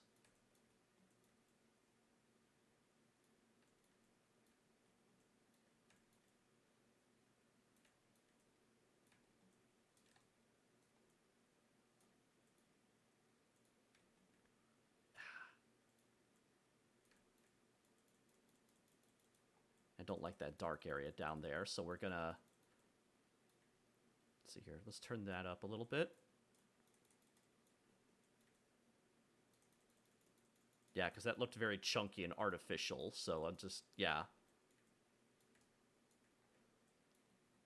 It's nice, but it's a little cloudy.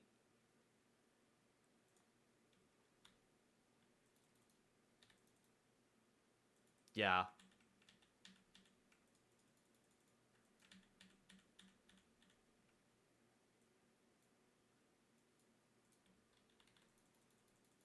Okay.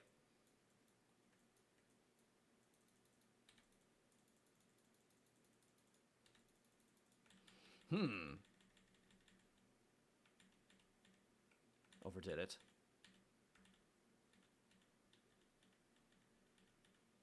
Fuck. Okay.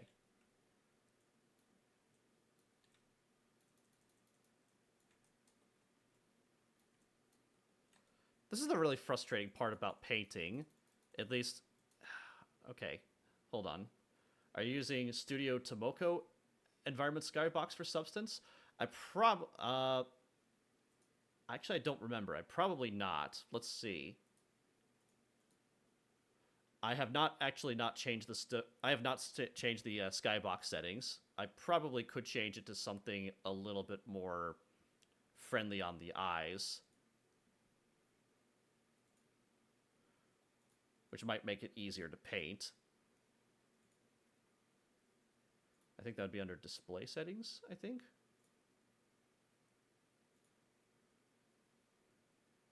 Environment settings. Yeah, turn the opacity down. Actually, I don't want to fuck with the exposure. Oh, no.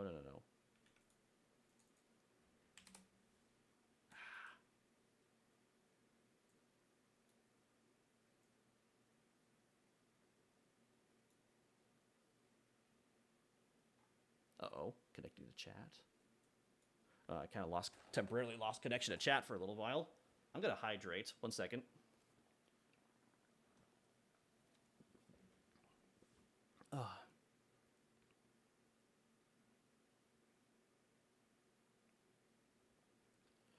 Okay.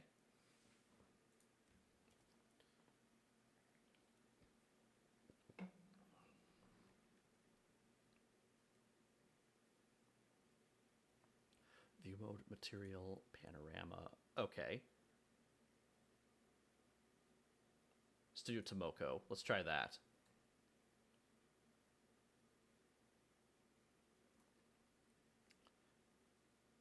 It's a little bright, but let's see. The thing is, the texture material in its real color.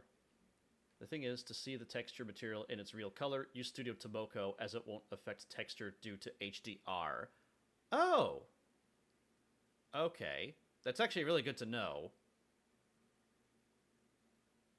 Yeah, because like, I wondered why some of my colors appear just a little bit off when I imported them into like whenever I imported. Well, I know there's a few factors due to that, but yeah. Let's see here. This way, you see what you see in Substance is what you will see in Unity. Okay, that really helps me quite a lot. Thank you. I really appreciate. Thank you for the suggestion. I would not have thought of that.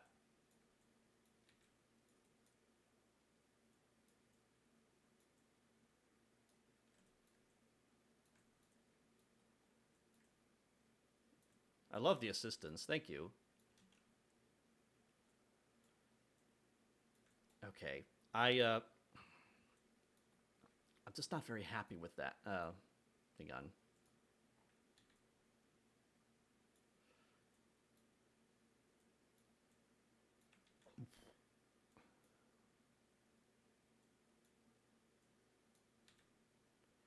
Okay, yeah, spacing also helps with that a little bit better too. Yeah, yeah.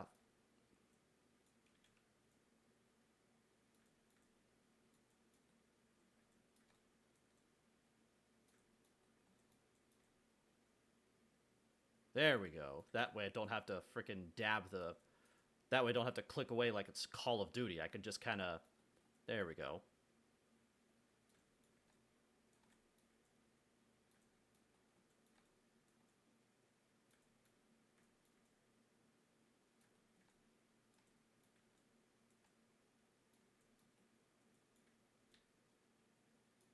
There we go.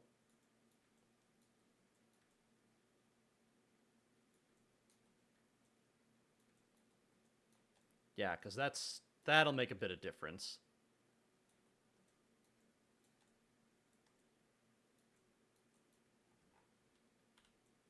Oops. I'll just have a nice and subtle... let's see here. Let's bring up the opacity. Because I want a nice dark line up here. That's about the width of my current brush right now. And I don't want to deviate from that.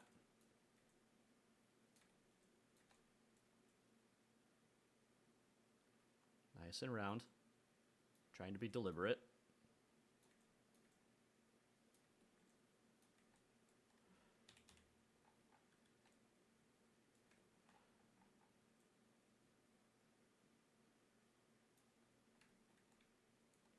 Okay. We'll make sure I get all the little white spots across the top there.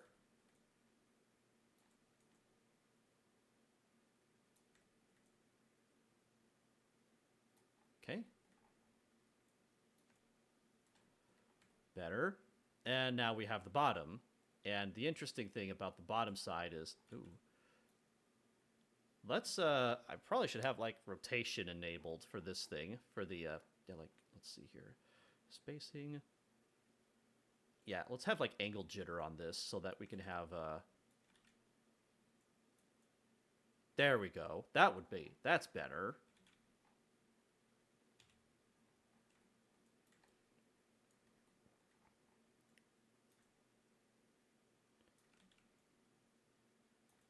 So right about here.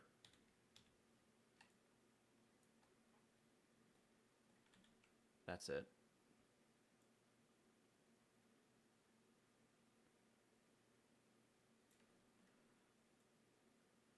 It doesn't have to be perfectly flat, but let's see here. Let's see here. Turn up the opacity so that we can just go ahead and block this whole thing in, because we don't really see most of that part of the glass.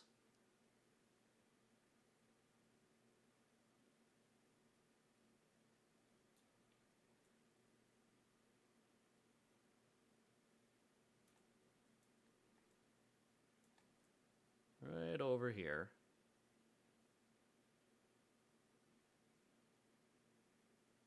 Beautiful.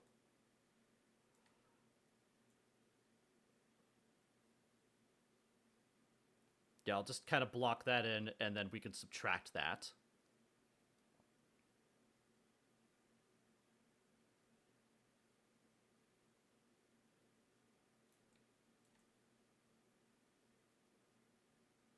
Here we go.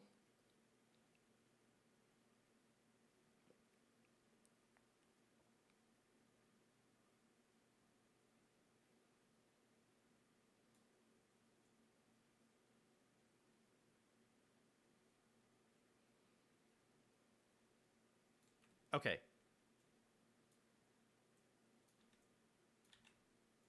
Even less.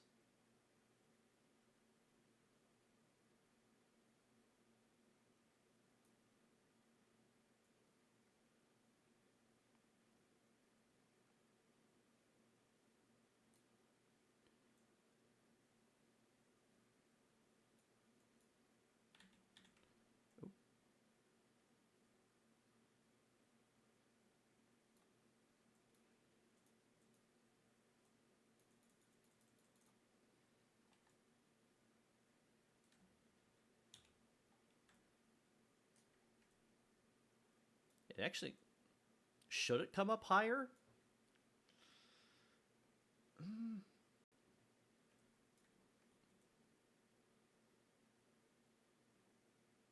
I guess it could, but I don't think I want it to. Yeah, no, if the light is right there, if the light is right there in the middle, then that's probably about as high as I want it.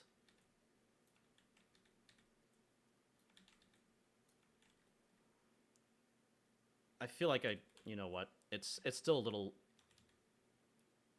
I feel like I should have that band a little bit more narrow.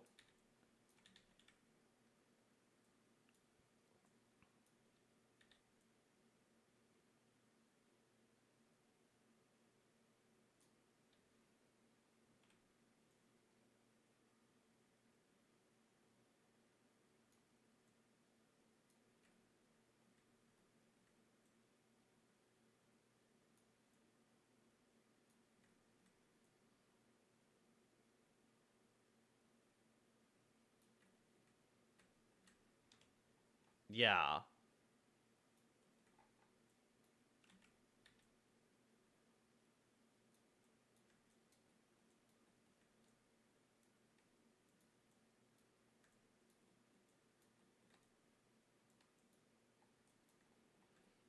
Okay.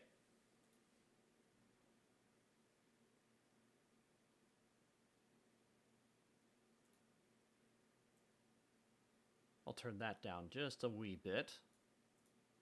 0.25.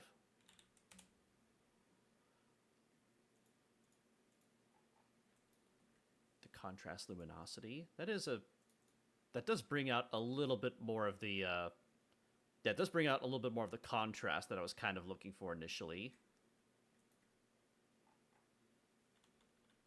I'm not really a big fan of how, let's see here. That's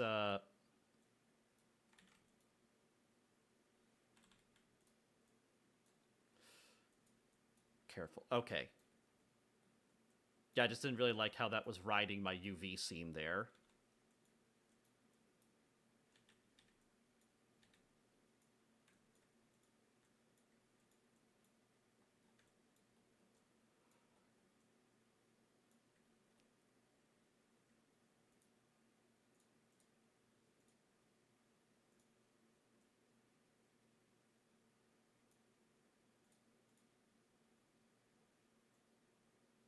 Okay.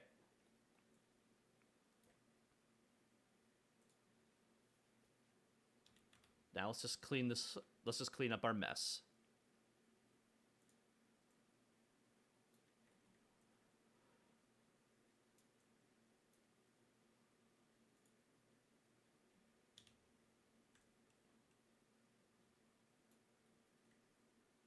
Yes, I think that's better. I think that's probably better.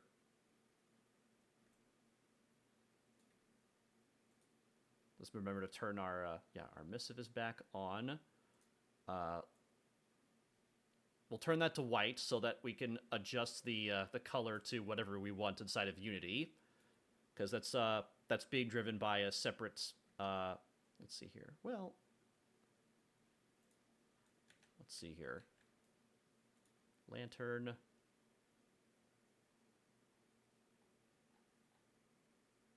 Emission 0. Yes. Okay. Yeah, let's keep that at white. Yeah. Because then maybe someone wants to use a blue lantern or yellow or red, and yeah, because I'd like to give people that kind of flexibility. Oh, just kind of stretch my butt out for a bit. I think I might need to get like a butt cushion or something. Ugh. Or maybe stretch my legs. Save our progress.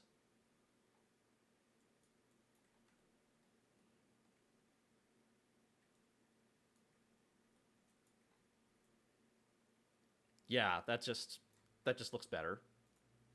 I still have the glass opacity here. The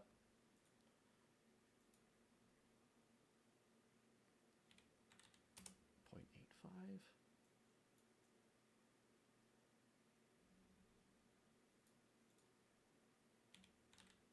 Yeah.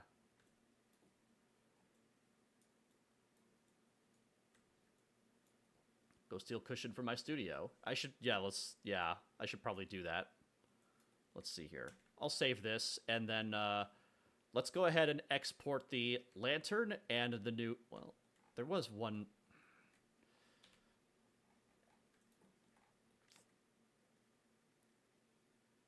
I was looking at my pottery textures. I do like the orange, but it seems kind of... It seems kind of blah in a little weird way, because it's not very saturated. I know I'm just kind of fudging over... I know I'm just kind of obsessing over smaller details here, which is not really healthy, but let's see here.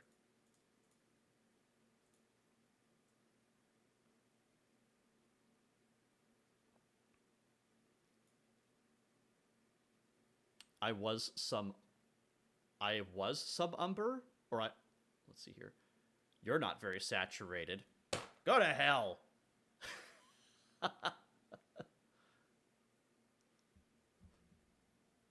Hang on. Nice to see you, Grim. Oh my gosh. And I missed a little smudge on my glasses. Shit. I hate when I wipe off my glasses. I still missed like a little tiny smudge on the right hand, like on the upper right hand side near my face. Okay. Wow.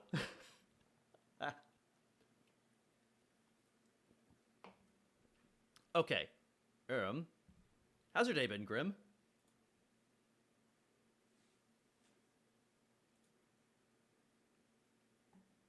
Also, hi, Sharky.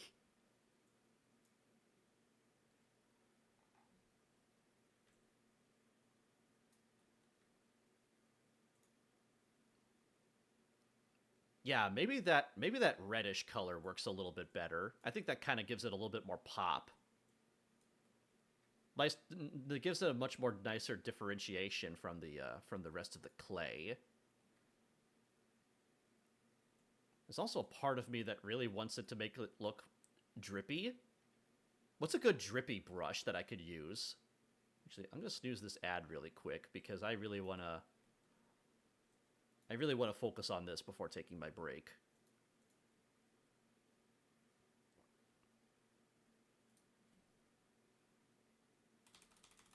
Your finger...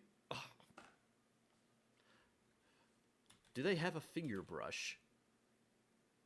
I have a fingerprint, but no. Artistic soft fingers. Not really what I want, but yeah, let's see here. Hello, Fairy. Nice to see you guys. How about drip? He's got the drip. Not really. Let's see here. That's really more of a splatter. Maybe that's kind of what I was thinking of. Let's try this.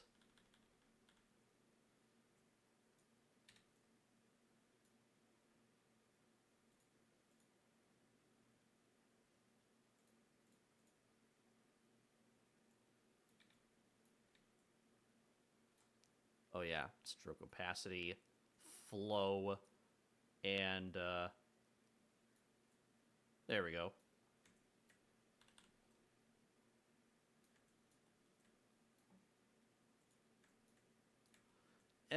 It's not really going to look very... it might not look very good with the blur slope. Although it does give it a nicer transition, I think, but...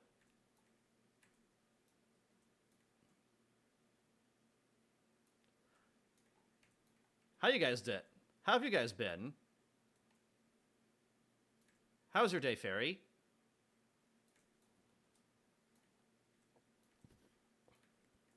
Yeah, actually, I kind of like how this kind of goes around the base of the bottle a little bit better. I feel like, compositionally speaking, that feels a little bit nicer. Although that's just me. What do you guys think? The lighter color is better? You really think so?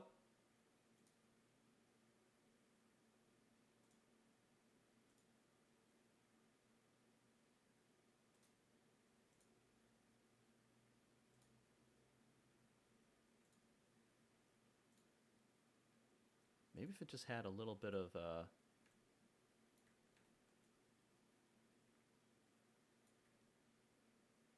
Yeah, the contrast was too high. Ceramic terracotta.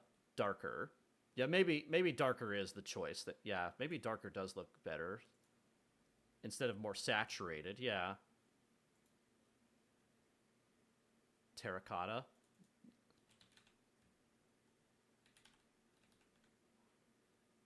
Let's see here. Let's see, what's a good terracotta hexadecimal that I could use?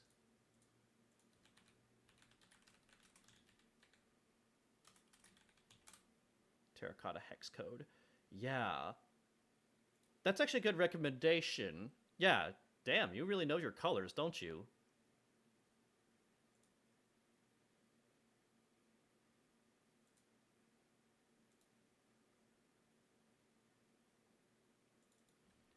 E2725B.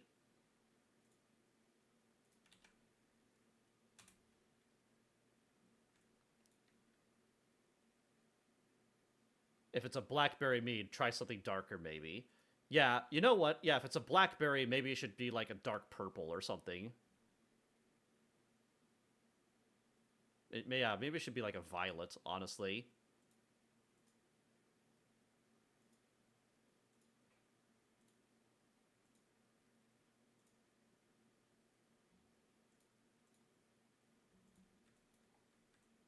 Oops.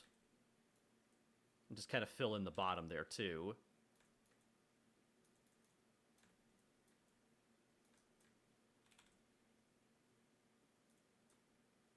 Stroke opacity, spacing. Yep. Yeah,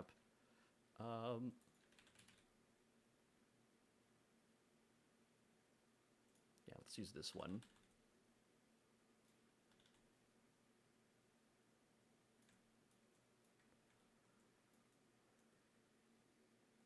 Let's see. I play a bit with environments, yes. Nice. I really appreciate the recommendations. That was terracotta does look really good, but yeah, I think for this, let's see. Well, maybe. I'll see how I feel about it, but first I gotta paint this thing in.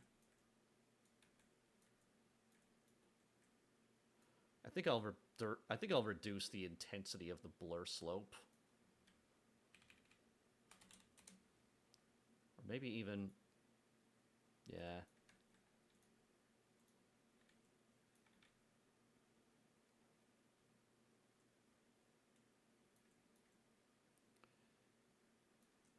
Oh yeah.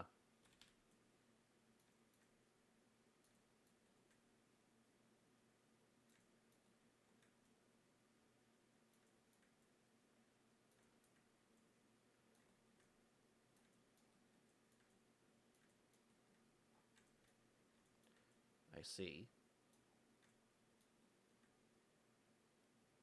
Concord grape or magenta. Let's try Concord grape. Let's see what that heck.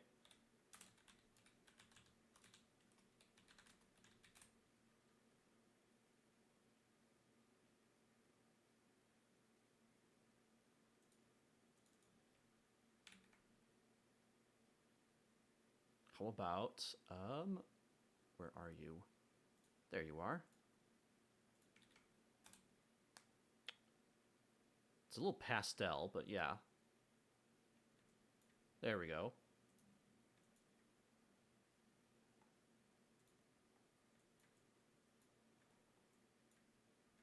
Heck yeah.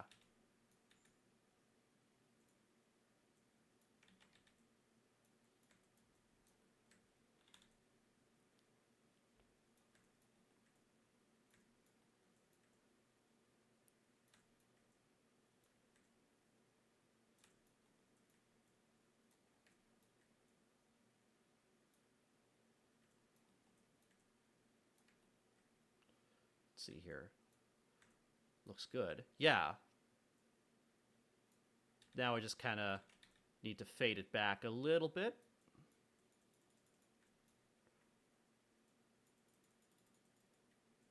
Oh, too far.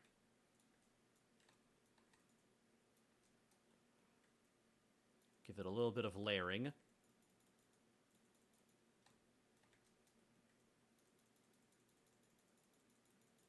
There.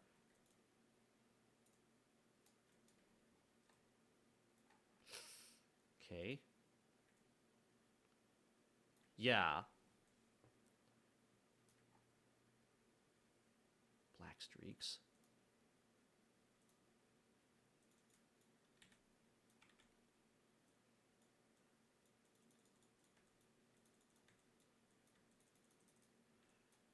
Black streaks. The black streaks on the top of the bottle didn't really extend to the very bottom, so I'm just going to fix that really quick with just a few dabs of paint.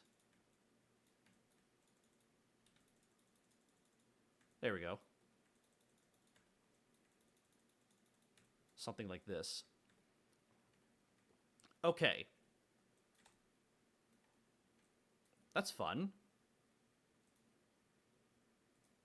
You could also try a blur directional filter. Oh, hang on. Let's see here. A blur directional filter. Let's try. Go up to the intensity and then blur slope. Okay. Let's try this. Blur directional. Turn that off temporarily. Blur directional. And then change it to up. Yeah, that way we can get those lines just kind of, you know, streaking upward, like it was kind of dripping, like it's kind of dripping or something. Oh, wrong. 90. I was adjusting the wrong slider there. Turn up the intensity. Can you mix colors? Yes, with sort of using blend modes. And yeah, that actually does. Okay, yeah, that's quite nice. That is quite nice.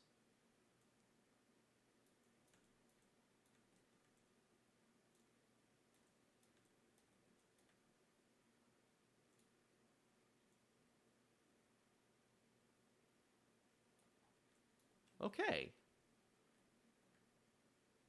It's cool how the people show you. It's cool how the people you need just show up. I know, it's miraculous. I wouldn't be. I've learned so much from just streaming on Twitch over the last year and a half. It's nuts. I'll dismiss the ad one more time so I can fix up this. Yeah, let's see here. All right, yeah. Happens a lot. I know. Thank you very much, love me. Love so me love so me people. Love so me people. Thank you so much. I might just. Is it okay if I just call you love or people? Thank you.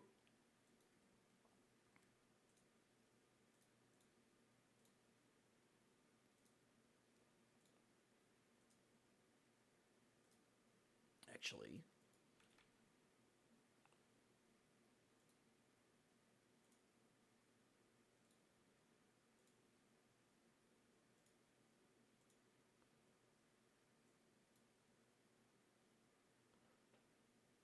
Find a different hex here. Let's try this one.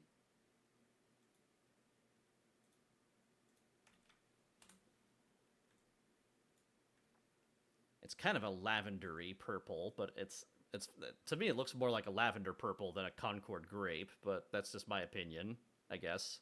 I don't know. Maybe it's just maybe it's just the way that my eye looks at it compared to like the tan clay texture. That's actually okay. All right. I'll just stop. I'll stop fiddling with it. I'm just gonna be here forever if that's the case. Love some people. Okay. Oh, I read that as love so me people. I am so freaking dumb. I'm sorry.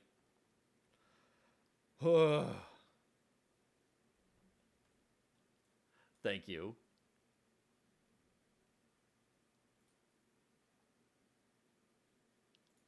Yeah, let's change this one to blur directional. 90. Intensity. Paint. And then with the mango cherry, let's see here. What's a good mango hex?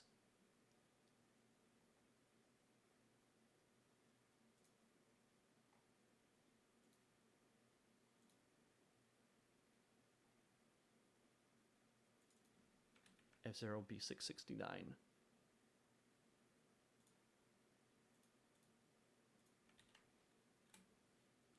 It's very bright. almost washes out.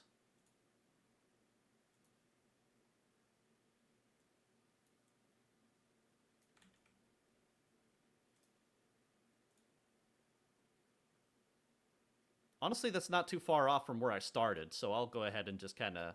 I think I'll just keep that.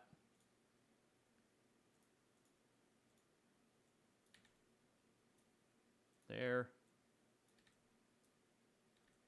Hello? Oh, maybe if I turn my opacity to 1, that might help.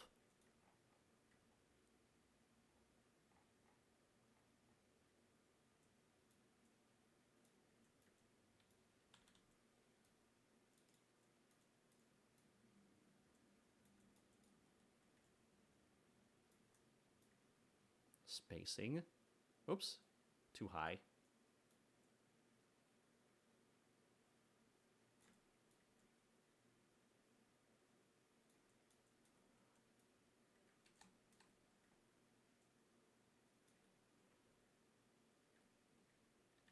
Actually, I kind of like this height around here.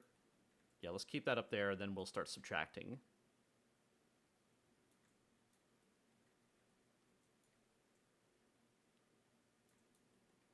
Not bad.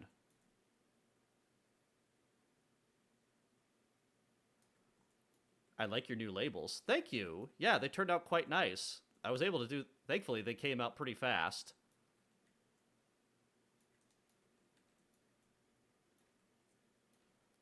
All right. Blur slope. I think the directional might be too strong. A little bit like that. That's actually not bad. Just out of curiosity, what did I set the other blur slope to?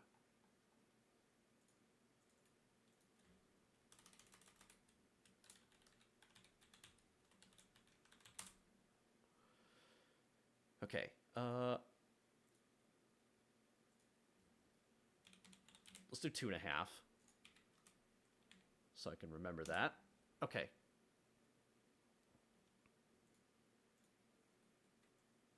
Oopsie.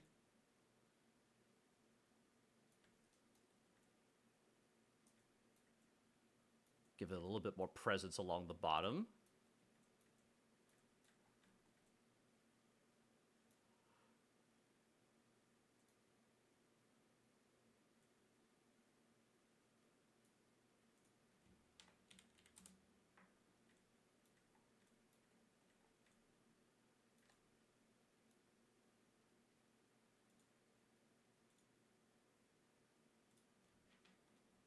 Oh.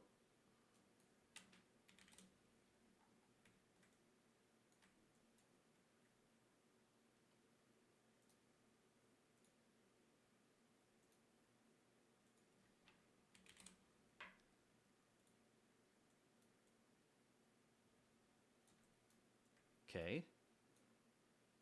Orange streak, blur slope. Yeah, okay.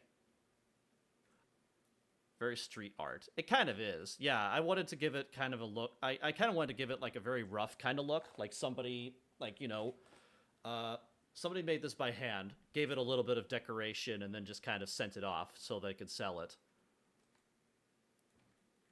Cheap and easy, because that's how most people, I think, would probably kind of make this sort of thing back then.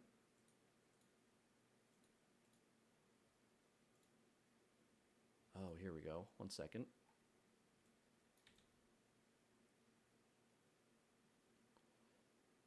And then I'll have to repaint that because I had that painted on the wrong layer. No worries. There we go.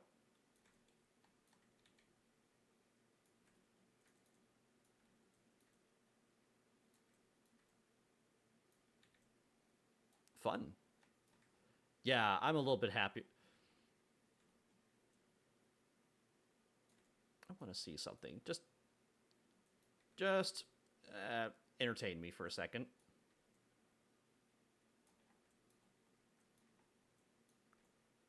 Or no, maybe not up, maybe not across the neck, but maybe more like, all right, bye. All right. See you, Fairy Goddess. For the blow slope to get that rough effect, intensity slider 0.45, intensity divider 1, quality 1. Okay, hang on. Oh, wow. To get the rough effect, intensity slider 0.45. Oh, wow. Okay. That gives it more of a grainy look. Okay. Yeah, along the little edges there, the way that kind of catches. Quality 1, divider 1. Okay. Shit. Okay.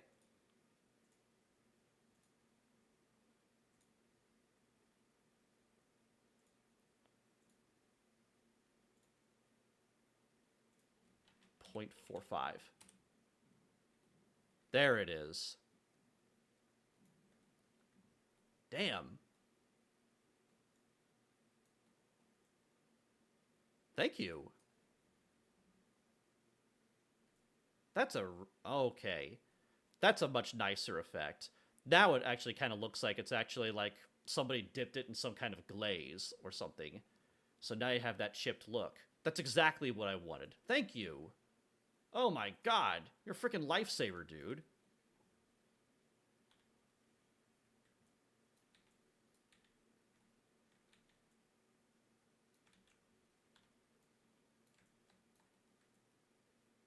Just out of curiosity, I just want to see how something looks, and then I'll just kind of... I'll stop. Okay,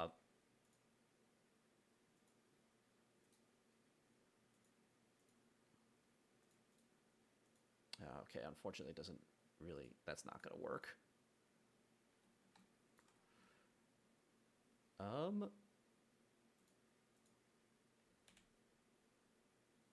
Come on, cursor. There we are.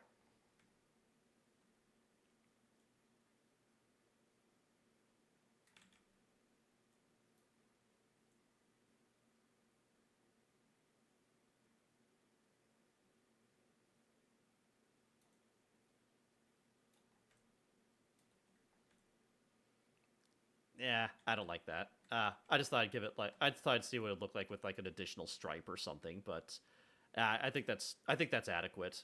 I'll you know what's not adequate? This freaking... I do not like that. Son of a bitch. Okay.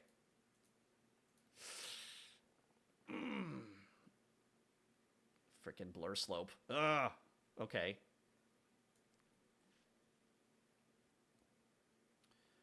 There must be a way I can paint like another mask on top of that.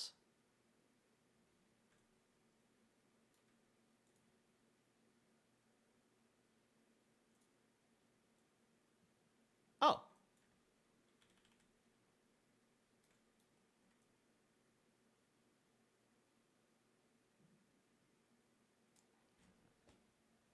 Okay, yeah. I can... Yeah. Add a white mask to the material, or so. Okay. Yeah, that's okay. That's basically how that's kind of functioning. Yeah, that's... There we go. Beautiful. Oops.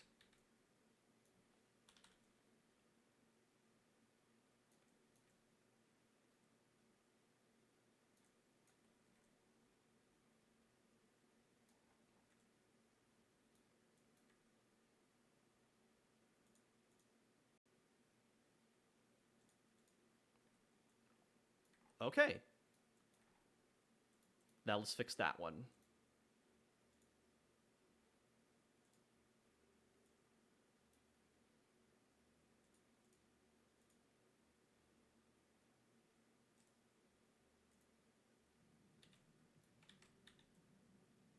Oof. Stomach's kind of growling a little bit. There we go. I kind of like the little wear along the edge there where people have been kind of scooting it across like the surface or something. Yeah, I'll keep that there. Okay. Sometimes that won't work, so you have to add the white mask next to the material ball. Oh. So when you paint when you paint with black, what you want to hide. Okay. So you're saying that sometimes painting with the paint layer as a mask will not work. So in most other circumstance, and pretty much any other circumstance, it would probably need to add a white mask next to the... Okay, so can I add a white mask to this on top? Oh, wait. Add a white mask next to the material ball. So like, oh, like under here. No, that didn't do it. Because that would over... Oh wait, that's already a white mask. Okay. Huh, why did I make that a white mask instead of a black mask? I'm gonna copy this. Or copy the mask. There. Change that to black. And then paste that in there.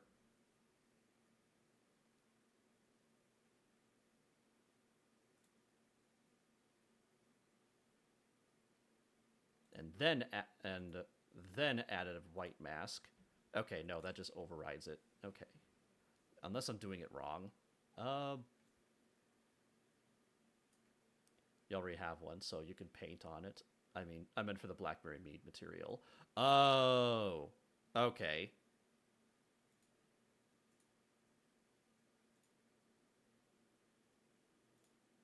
I see.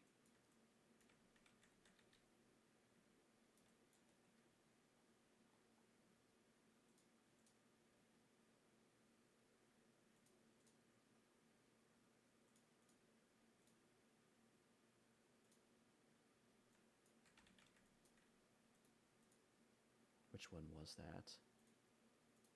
Splats, small flakes, AO. Patch 165 just redeemed hydrate.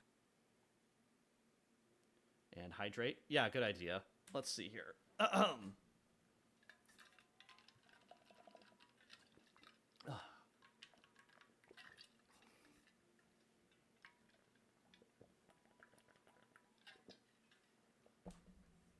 Okay, that's nice. Thank you. All right. Ugh.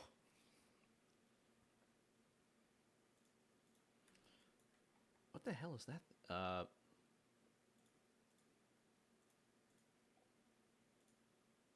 Okay, so it's being affected by this guy here.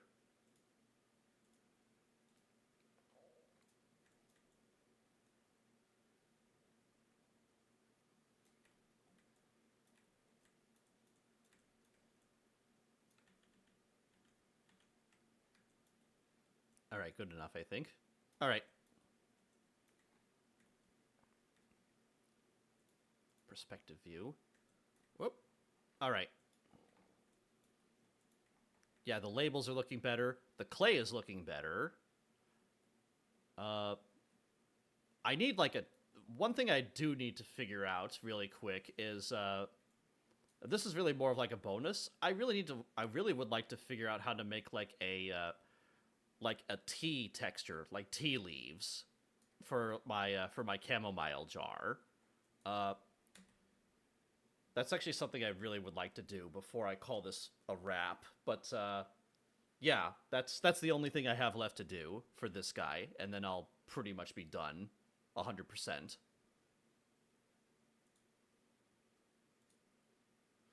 Yaw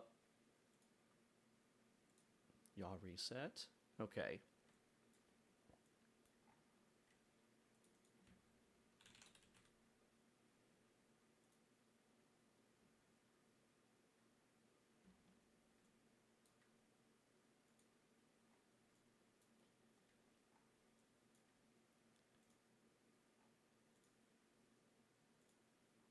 But yeah, for now, let's take what we have here, and oh, there we go.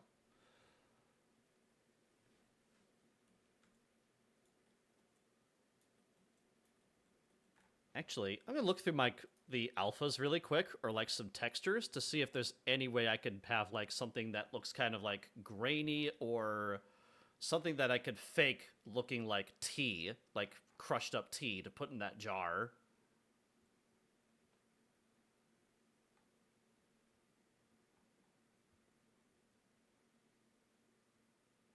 I guess you could kind of fake that with like a noise or something, but you know what? Let's give it a try.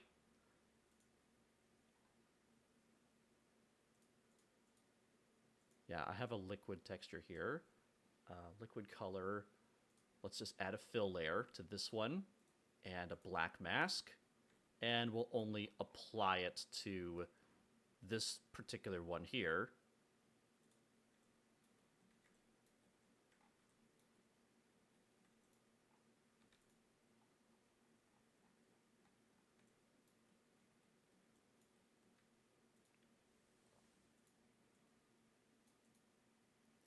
Uh-oh.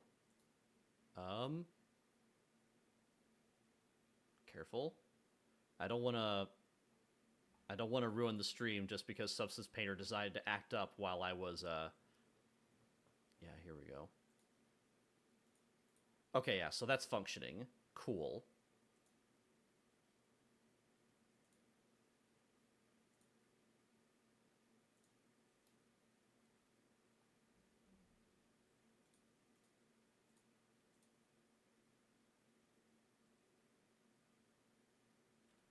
Um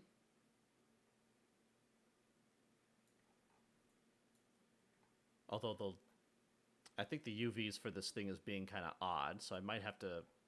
Yeah, because I think... Oh, yeah, shoot. Okay, so... Yeah, the liquids were not really unwrapped, so I can't really pull off that effect unless I UV map that thing. Oops. Okay, so... For now, I could just stick with just a regular old liquid that looks like, I don't know, jelly or something, or I don't know. Or maybe even like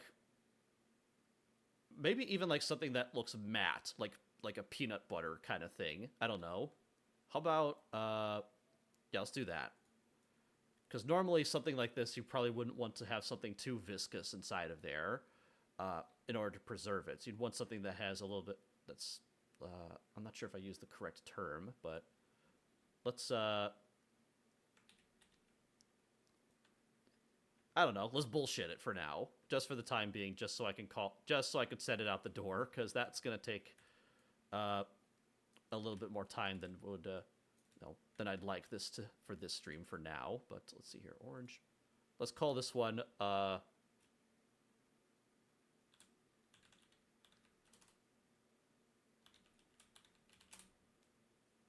yeah, what's a good I need like a good brownish color.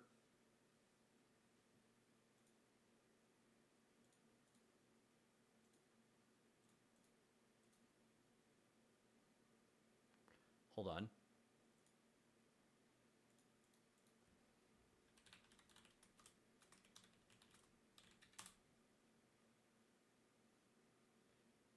BA 8947.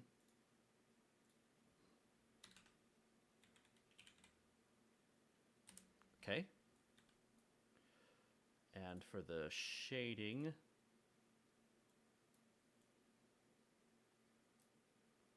we'll keep that dark. Matte cap.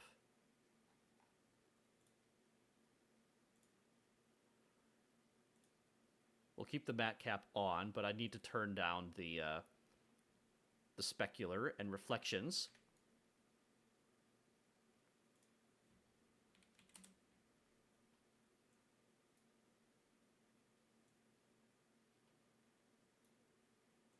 How about like a 0.6? Reflection tint. There's also the rim lighting, but yeah, let's make that until like BA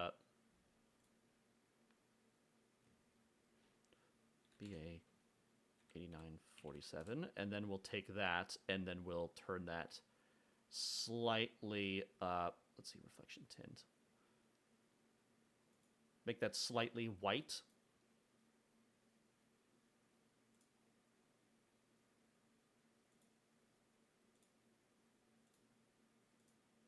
I'll keep that one just white. Then the rim lighting.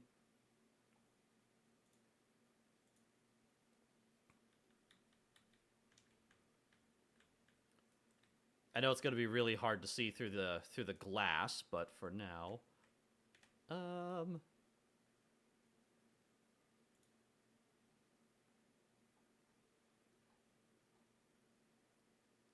need something that kind of, let's see, rim lighting, adjust the sharpness, or really more like, yeah, let's bring down the width and the sharpness. 0.2, sharpness 0.1, rim power 3. Actually, how about we bring that to 2, turn the width up to 0.4. It's a little better.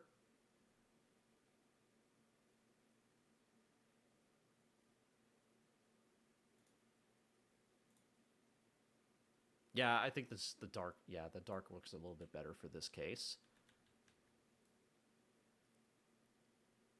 I think the shine could come down just a little bit, maybe. Smoothness, how about 0.5? Yeah, let's do that.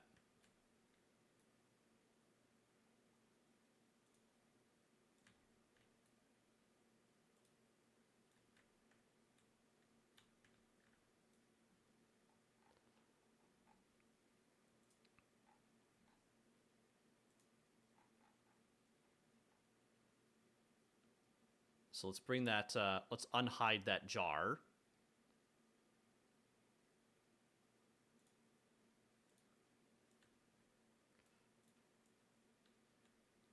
Yeah, that looks like a really thick and creamy chamomile.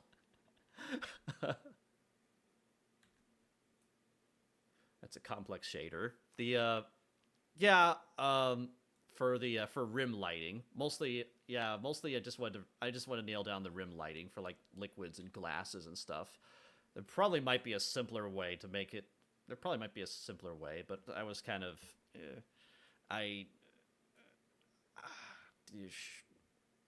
is that? Do you think that's too much?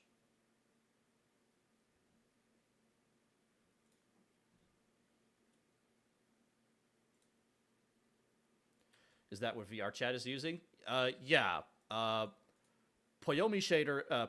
Poyomi is pretty, seems to be pretty typical among modders and stuff for people that do like toon shaders or characters or PBR. But most of the time, I would generally stick to standard for most other environments.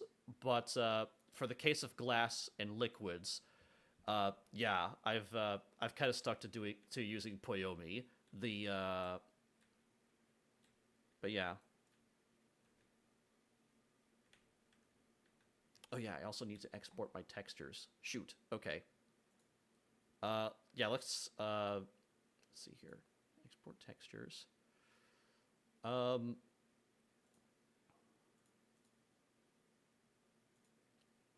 Yeah, I want the lantern. Ceramic 1, 2, labels, lantern. Okay, let's have a look here. I just want the color. Actually, no, you know what? I think I might.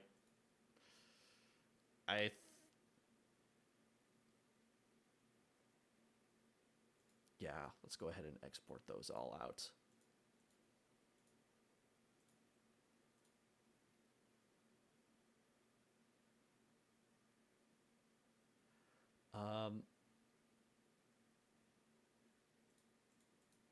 I didn't really mess too much with the color or the specular, I don't think.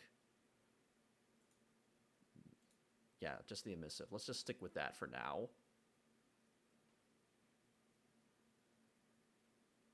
And maybe the color, just in case.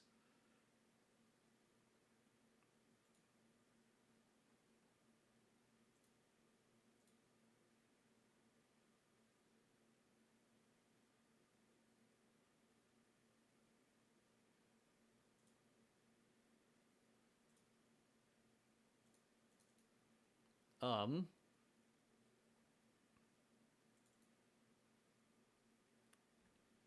global settings. Is there a way that I can, let's see here.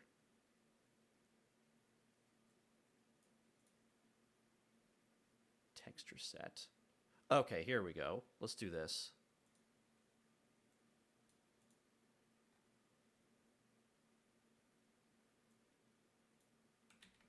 Because I kind of want to update the, where the hell did I put my shape? Where did I put my preset? Unity Specular Rune. Okay.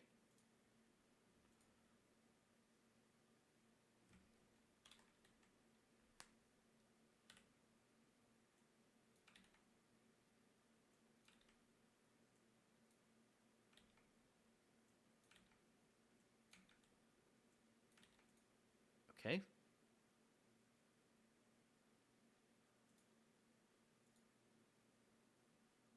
That's better. Okay.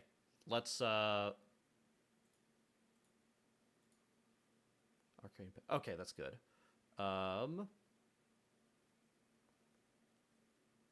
Let's do that.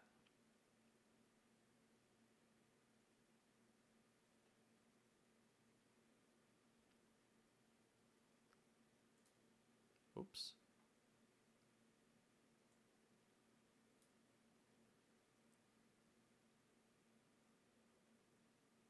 Ceramic bump can't be generated from texture set ceramic. Okay, save settings. Okay. And then we'll come back to Unity.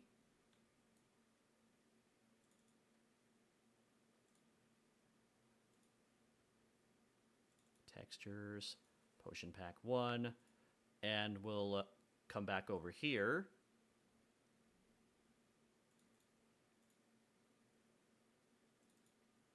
Pack 1, Substance. Okay, here we go.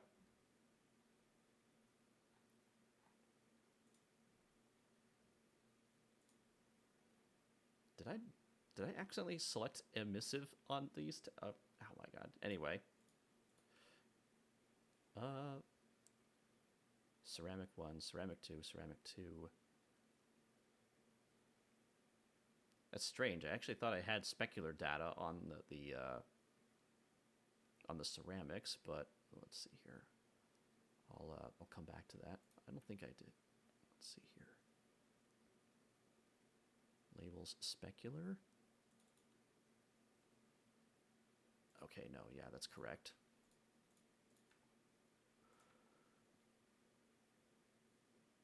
There's the new lantern.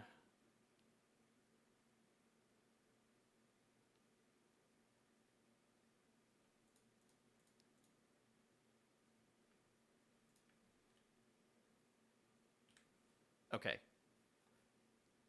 I honestly should have I should have just let's see here.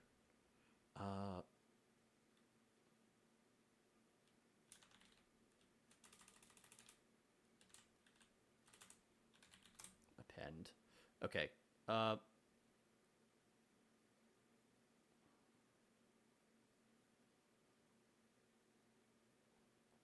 crap. Okay. Well, that's a mess. Shit. Because that's right, I forgot I renamed them inside of Unity. Okay. Okay, you know what? Let's just get these out of the way for now and try it again.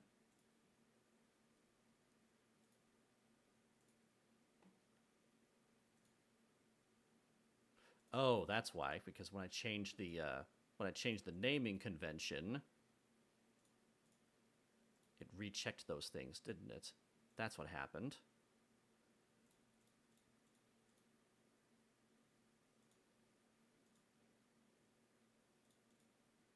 Okay.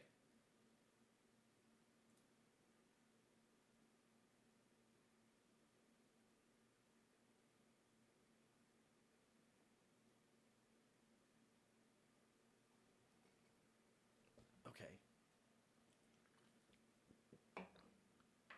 Export successfully finished. Okay, good.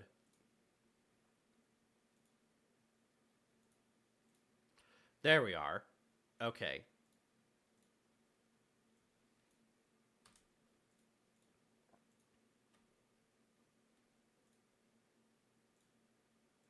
I really wish I had like an app or like a command. Is there a way in Windows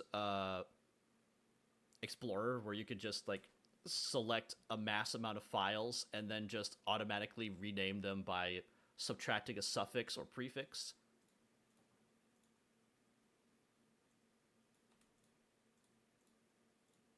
Because I know there's like a tool for that in Unreal, and it kind of would be nice to have that sort of thing inside of like Windows.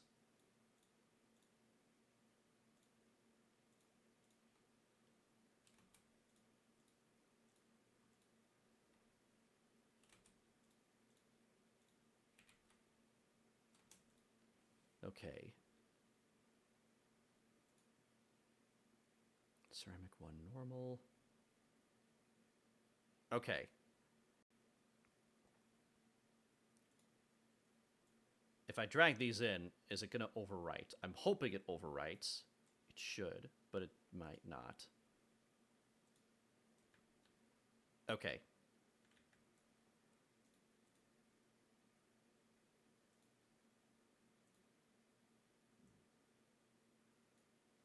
There's our new one. Get rid of the old.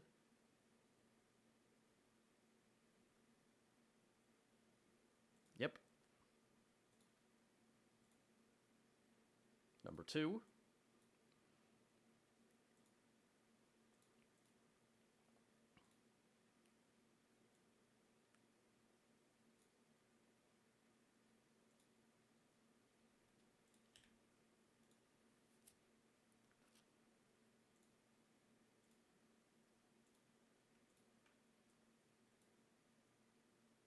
Okay.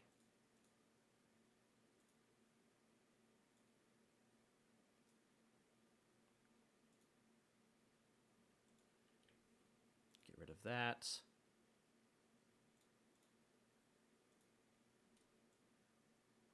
Plug in the new one. Fix. There.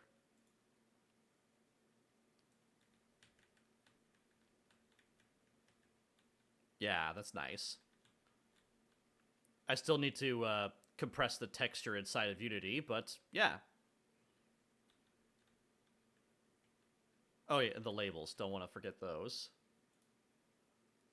Thank you. Thank you for your help.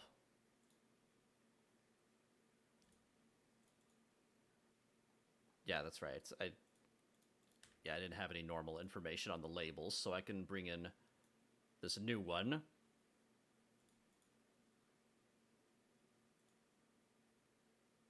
Oops.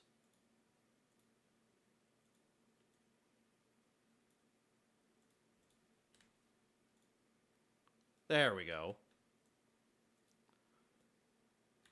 So you make a game for, or just a chill out place? This is a chill out place for now, but I also do commissions. I do commissions for people on VR chats. I do create worlds for people inside of VR chat. So a lot of the stuff ends up going into Unity anyway. So yeah, it's I've done a few commissions. I plan on doing more, and I have a few others lined up. But once I get this all finalized, I'm actually gonna move on white boxing a new project today. But yeah, I'm really looking forward to that. Yeah, because this has just been on my mind for quite a while. It's been delayed quite a bit, but now that I actually see the finish line, it's just a huge relief. All right, so Lantern Emissive. Yeah, this is the new one. All right, let's see if this works. Yeah. Yeah, that's pretty nice. One complaint I do have is that it's kind of hard to see the texture detail that I had on the top of this little steel here, but yeah. Let's see here. Nice. Okay.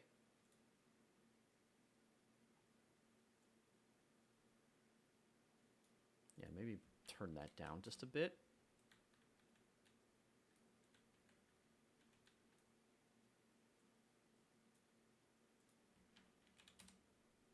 0.3.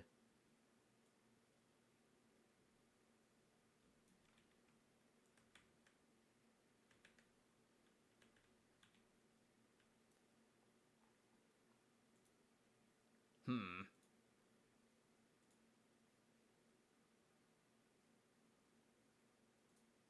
Just out of curiosity, I might actually just need to go back into the color map and just kind of up the brightness on there.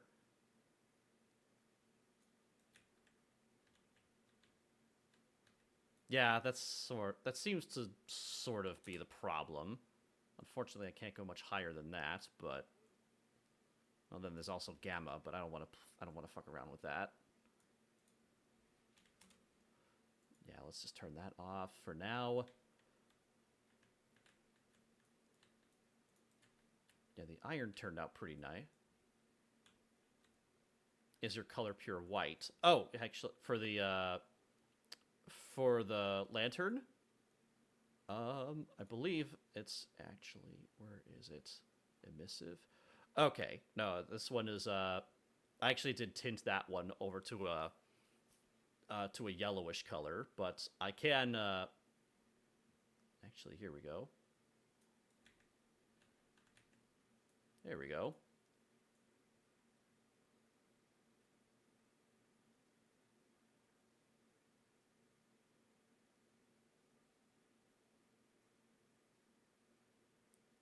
That, yeah, if I take down the saturation just a bit, or bring it toward, make it a darker color, that does make it a little bit more rich in color and contrast.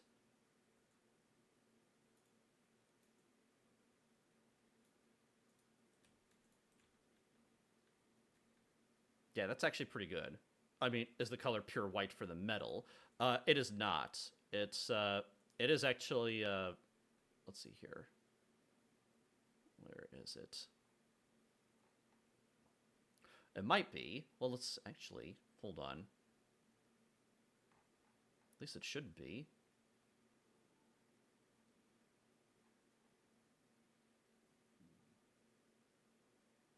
Metallic. Oh!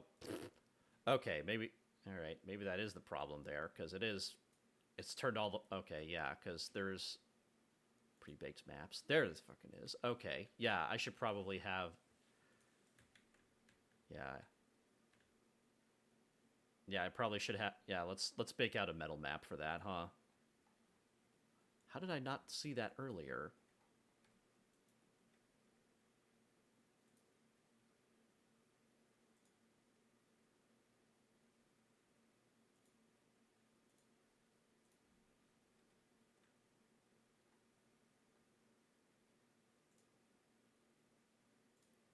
Yeah, because I do have metal information painted onto here. Yeah, like so. I probably could up the contrast of this one, though.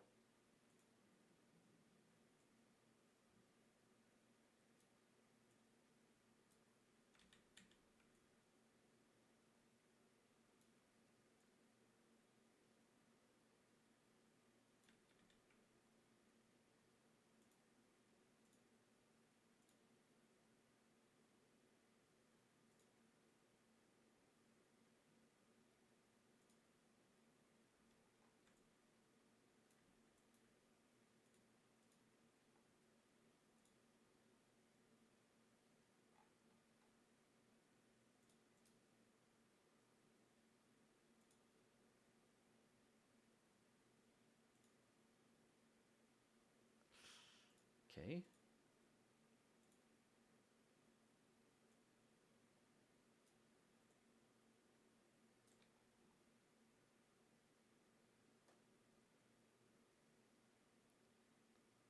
You could up the contrast and drag just a bit of height. Yeah, actually, yeah, height might actually help there, too. Let's give that a shot. Yeah, here we go.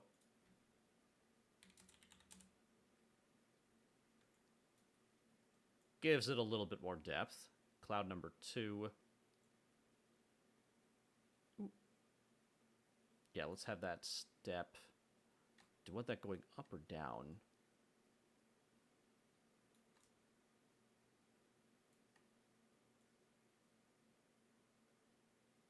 I kind of want that to be a little bit recessed in there. Let's try this. Yeah, let's use that new trick.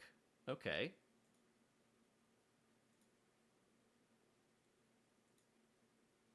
And then under the blur slope. Okay.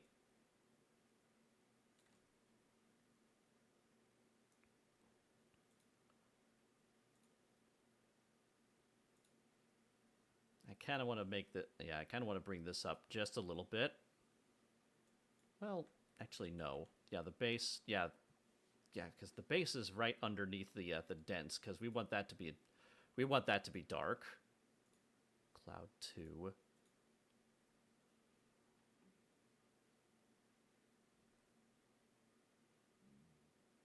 Oof.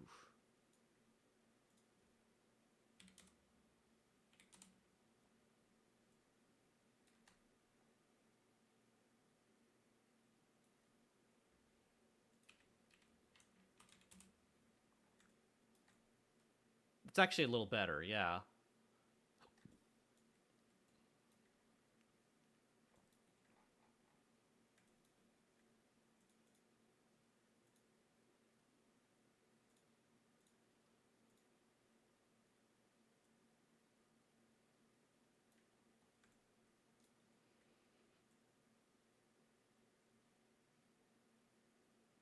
Has some story to it now. It kind of does.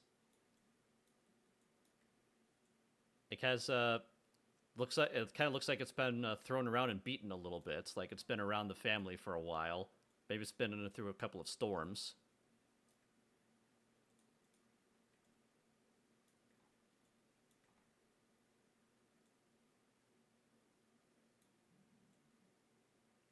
My stomach is kind of growling. I apologize if you can hear that through the mic.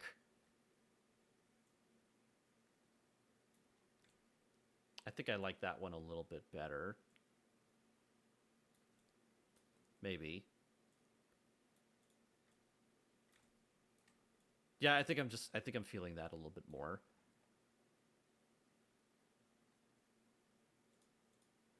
Cloud 2. What if I bring this up a little bit closer to white?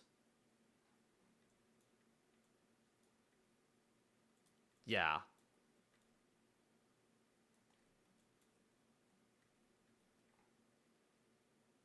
I think there's a similar problem with the, there you go. Fancy. Thank you. I know the stands are just stands, but I kind of want to, let's see here. Aged iron.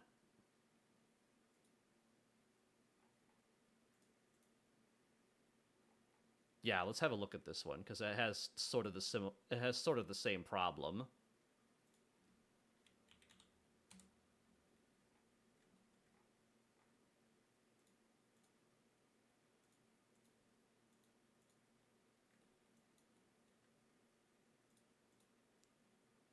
Grain, base color. Okay, there's the scratches.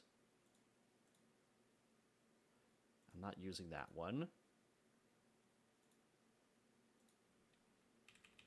0.45. Yes.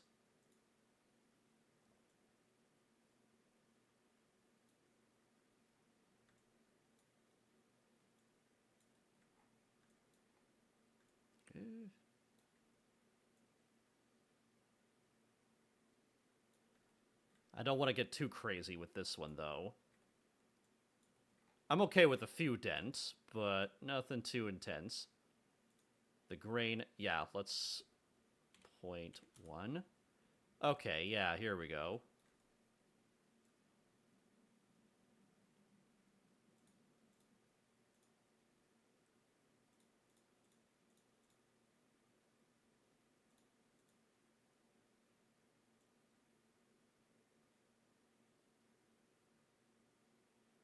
Here we go.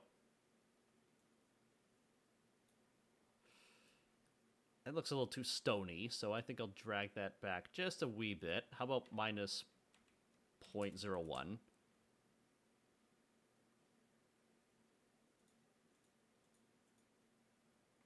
Very small difference. Minus 0.1. Yeah.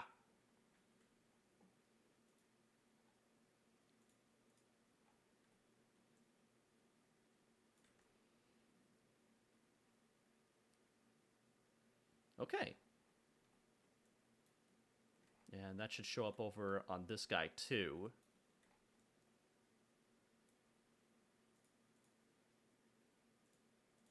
Yeah.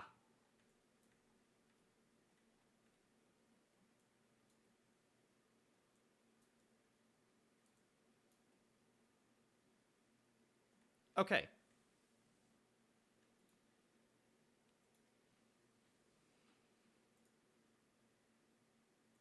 Yeah, so I think it was, yeah, the lantern, it's just going to be the, not the emissive, but I want the color, the specular. I do want, for this one, yeah, I think I do want a separate metal texture for this as well. Technically, because Poyomi, yeah, because standard shader inside of VR chat doesn't come with a metal texture, but here with Poyomi, yeah, I can have that option now too.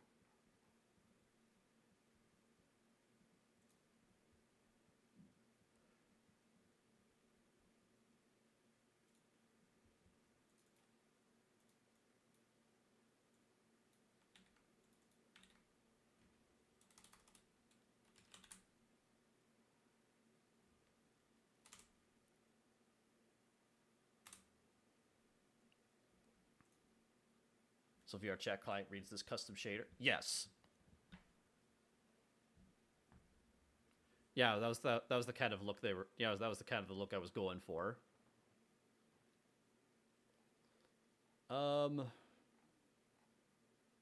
Metallic. There it is.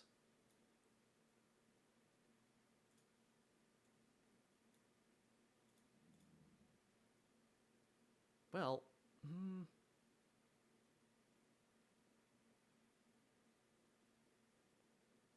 oh yeah, that's right, because I can't bake it into another map. It has to be its own separate. It has to be its own thing. Shoot. Okay. Yeah. Let's. Yeah, it has to be its own separate map. Unfortunately, I can't bake it into the alpha or the red, green, or blue channel of another thing, which is not very convenient, but oh well. Okay.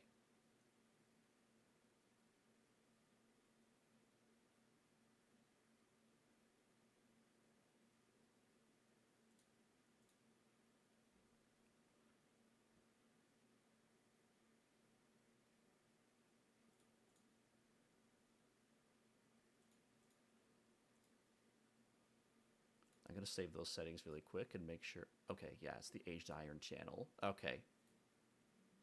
Export textures. Aged iron, color spec normal, metal, color spec normal, metallic. Okay. And yeah, send it.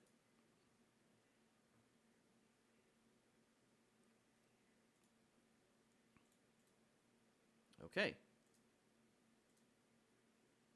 And there we are. So, lantern color. Whoopsie.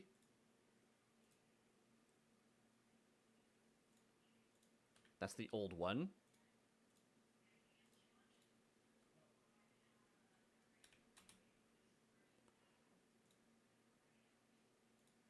Lantern normal. The new lantern. Specular. And the metal channel. Oh. Yep. Specular, normal, metal, color. There we go.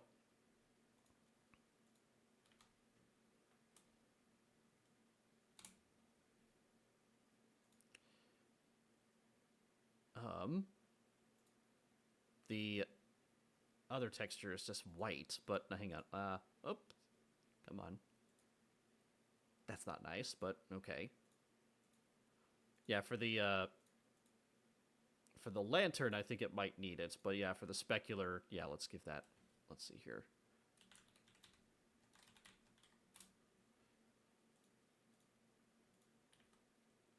Aged iron spec. Okay.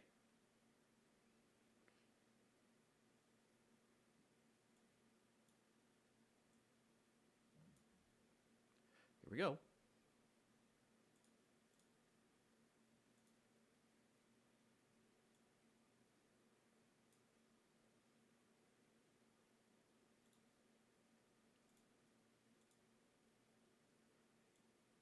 There's the new one.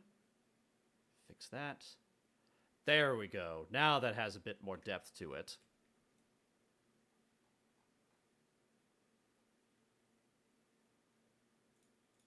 Rim lighting. Emission mask. Yeah, fix that one. Wait, what?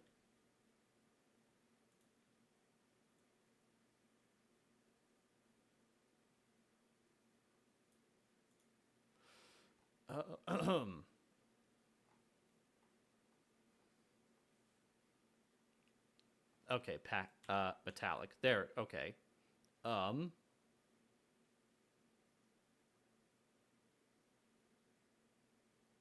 There it is.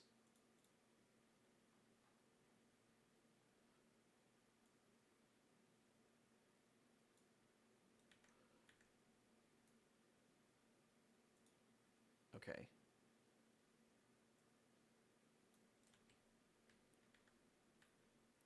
The lantern looks a little bit washed out now for some reason. Emissive. Huh. Strange. I don't know why that don't know why that happened. Second specular.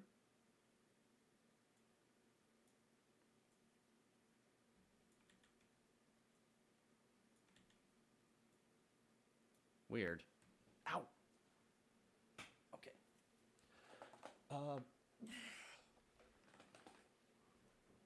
Yeah, time for a new cushion, I think.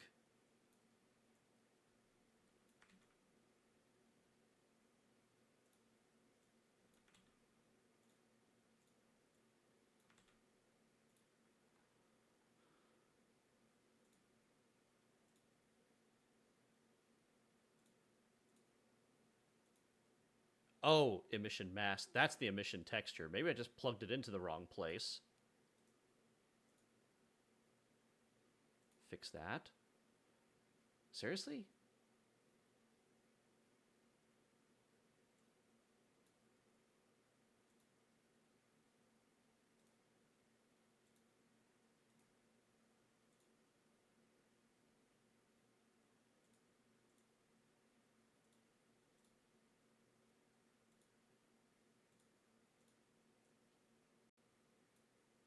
That's very odd. Yeah, hold on.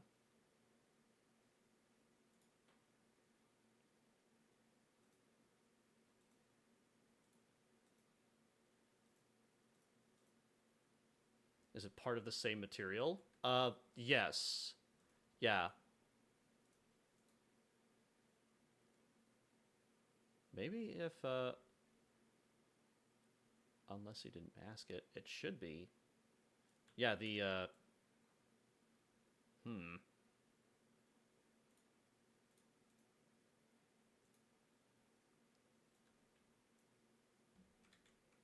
Well, then again, with this, let's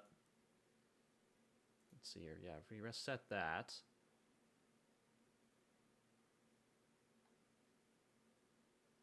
Yeah, because that didn't really affect... Oh, you know what I did forget to mask out? These little slots right here. So I will need to fix that. Fuck! Okay.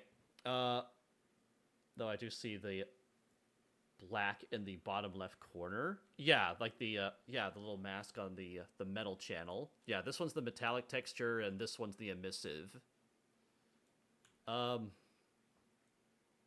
Shoot. Okay.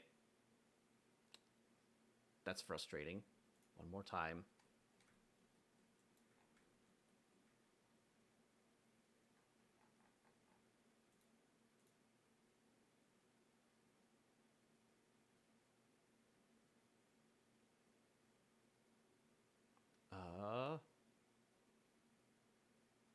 Yes.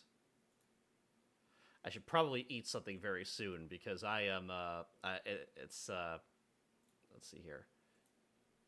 A little hard to think for some reason. Yeah. Let's see here. Edge highlight. Oh no, wrong texture. Lantern.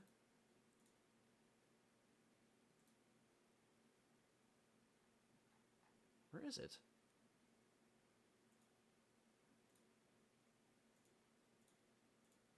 The glowing no. Oh, that's an old material.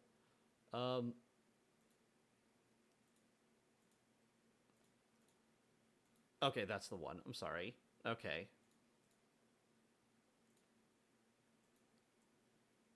Yeah, just so I could see it. Just so my brain can work. Oh, come on.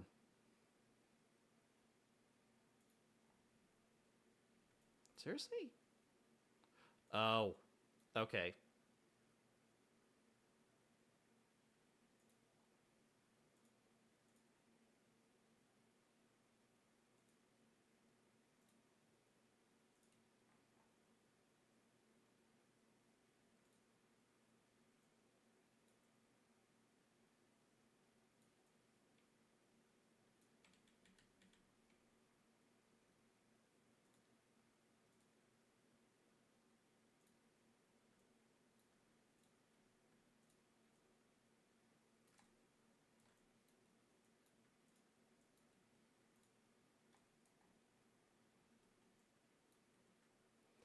All right.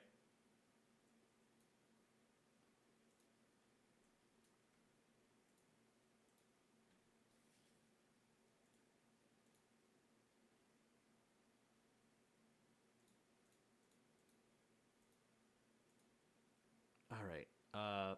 Emissive. Yes.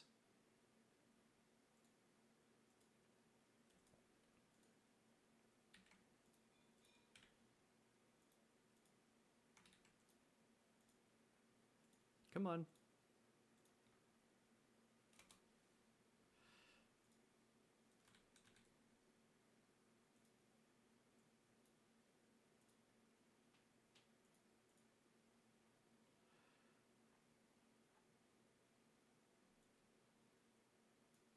That's better. Okay. Okay. Um, yeah, delete.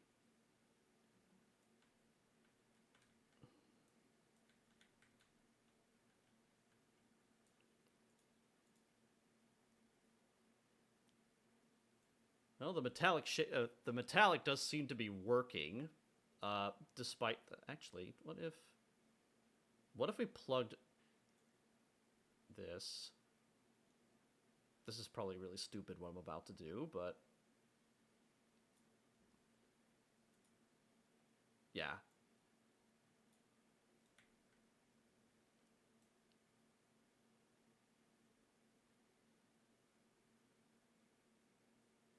Oh, you know what it is? Because it's okay, hold on.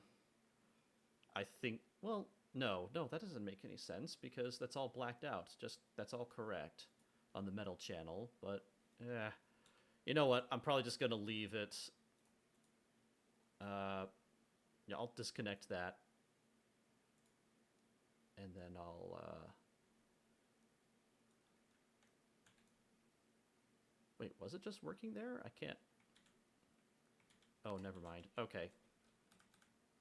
Yeah, I'll just leave that as it is because that's kind of where I want it to be, and the metal seems to be functioning correctly.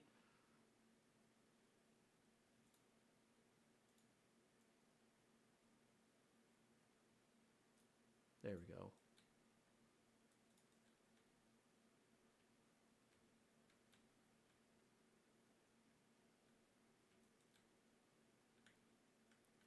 Okay, so that's basically it for this pack, I think. Huh. All right. I know I just missed the ad, but I am kind of starving, and I was just kind of dedicated to fixing this thing. Uh, I think I'm probably just gonna get a quick bite to eat for. I'm probably just gonna make myself a quick lunch, and then I'll come back, and then we'll start whiteboxing the next project. Because this, I did bring in the stand, didn't I? No, I did not. Okay, let's do that, and then I'll, yeah. I just keep forgetting things, huh? Yeah, that's one. That one's just white, so I'll just pull all this stuff in. Unless I, oh, hold on. Get rid of that.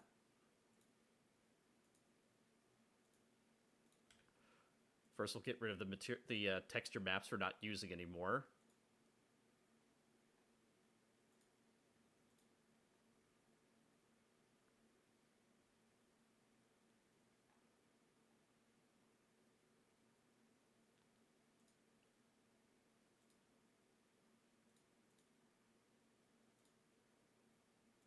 Yeah, here we go.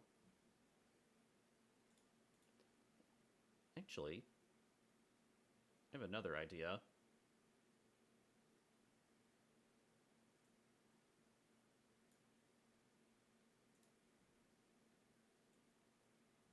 No, okay.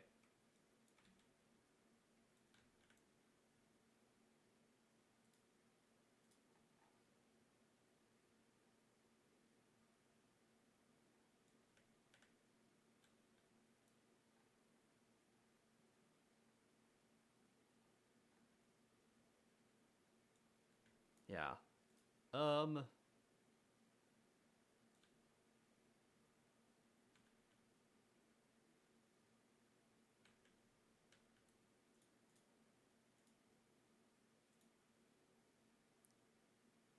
Okay, yeah, we've got the distillery here.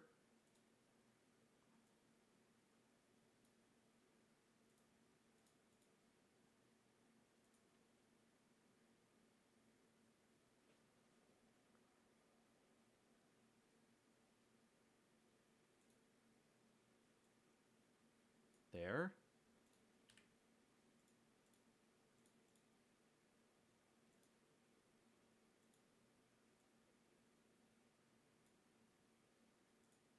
Fix that.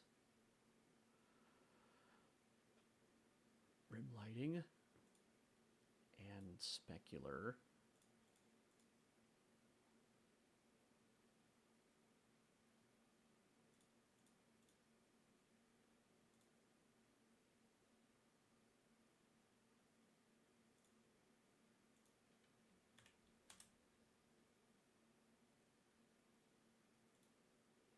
Okay. Cap 0. Rim lighting. I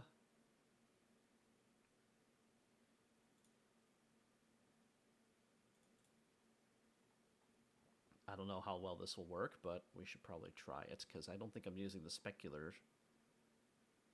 Does VR chat use scene bloom to have that emissive glow? Yes. Yeah, they actually, you actually can enable bloom if you're a PC user. If you are using a Quest headset alone, without the assistance of a PC, you will not be able to see bloom.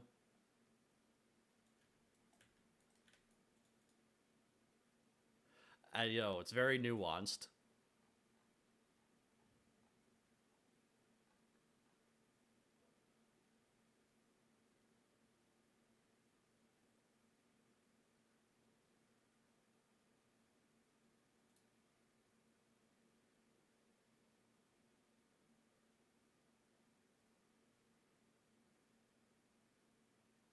Um...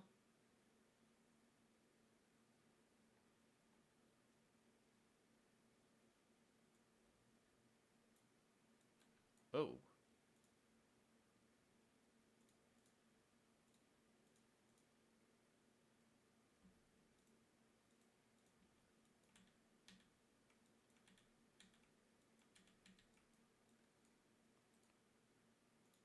get rid of that. Cube map, visibility. I need to kind of study. That's the annoying thing, is that's it's smooth.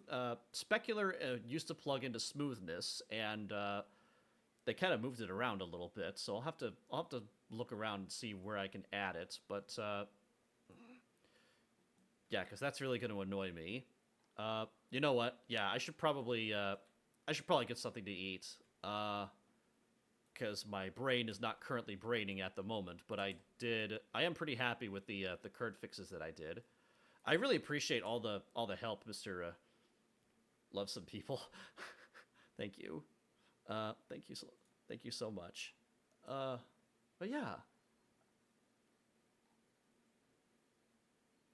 Let's see here.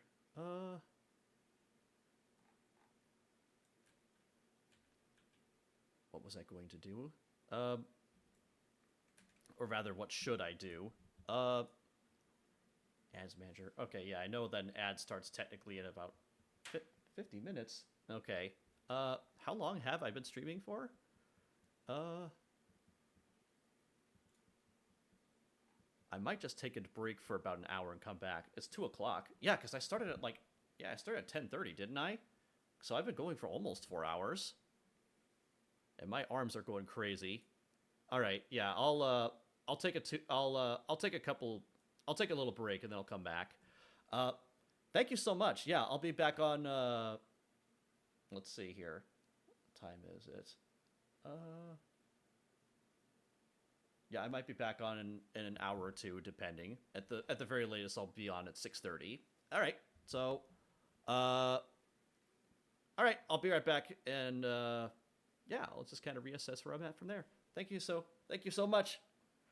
See you later today.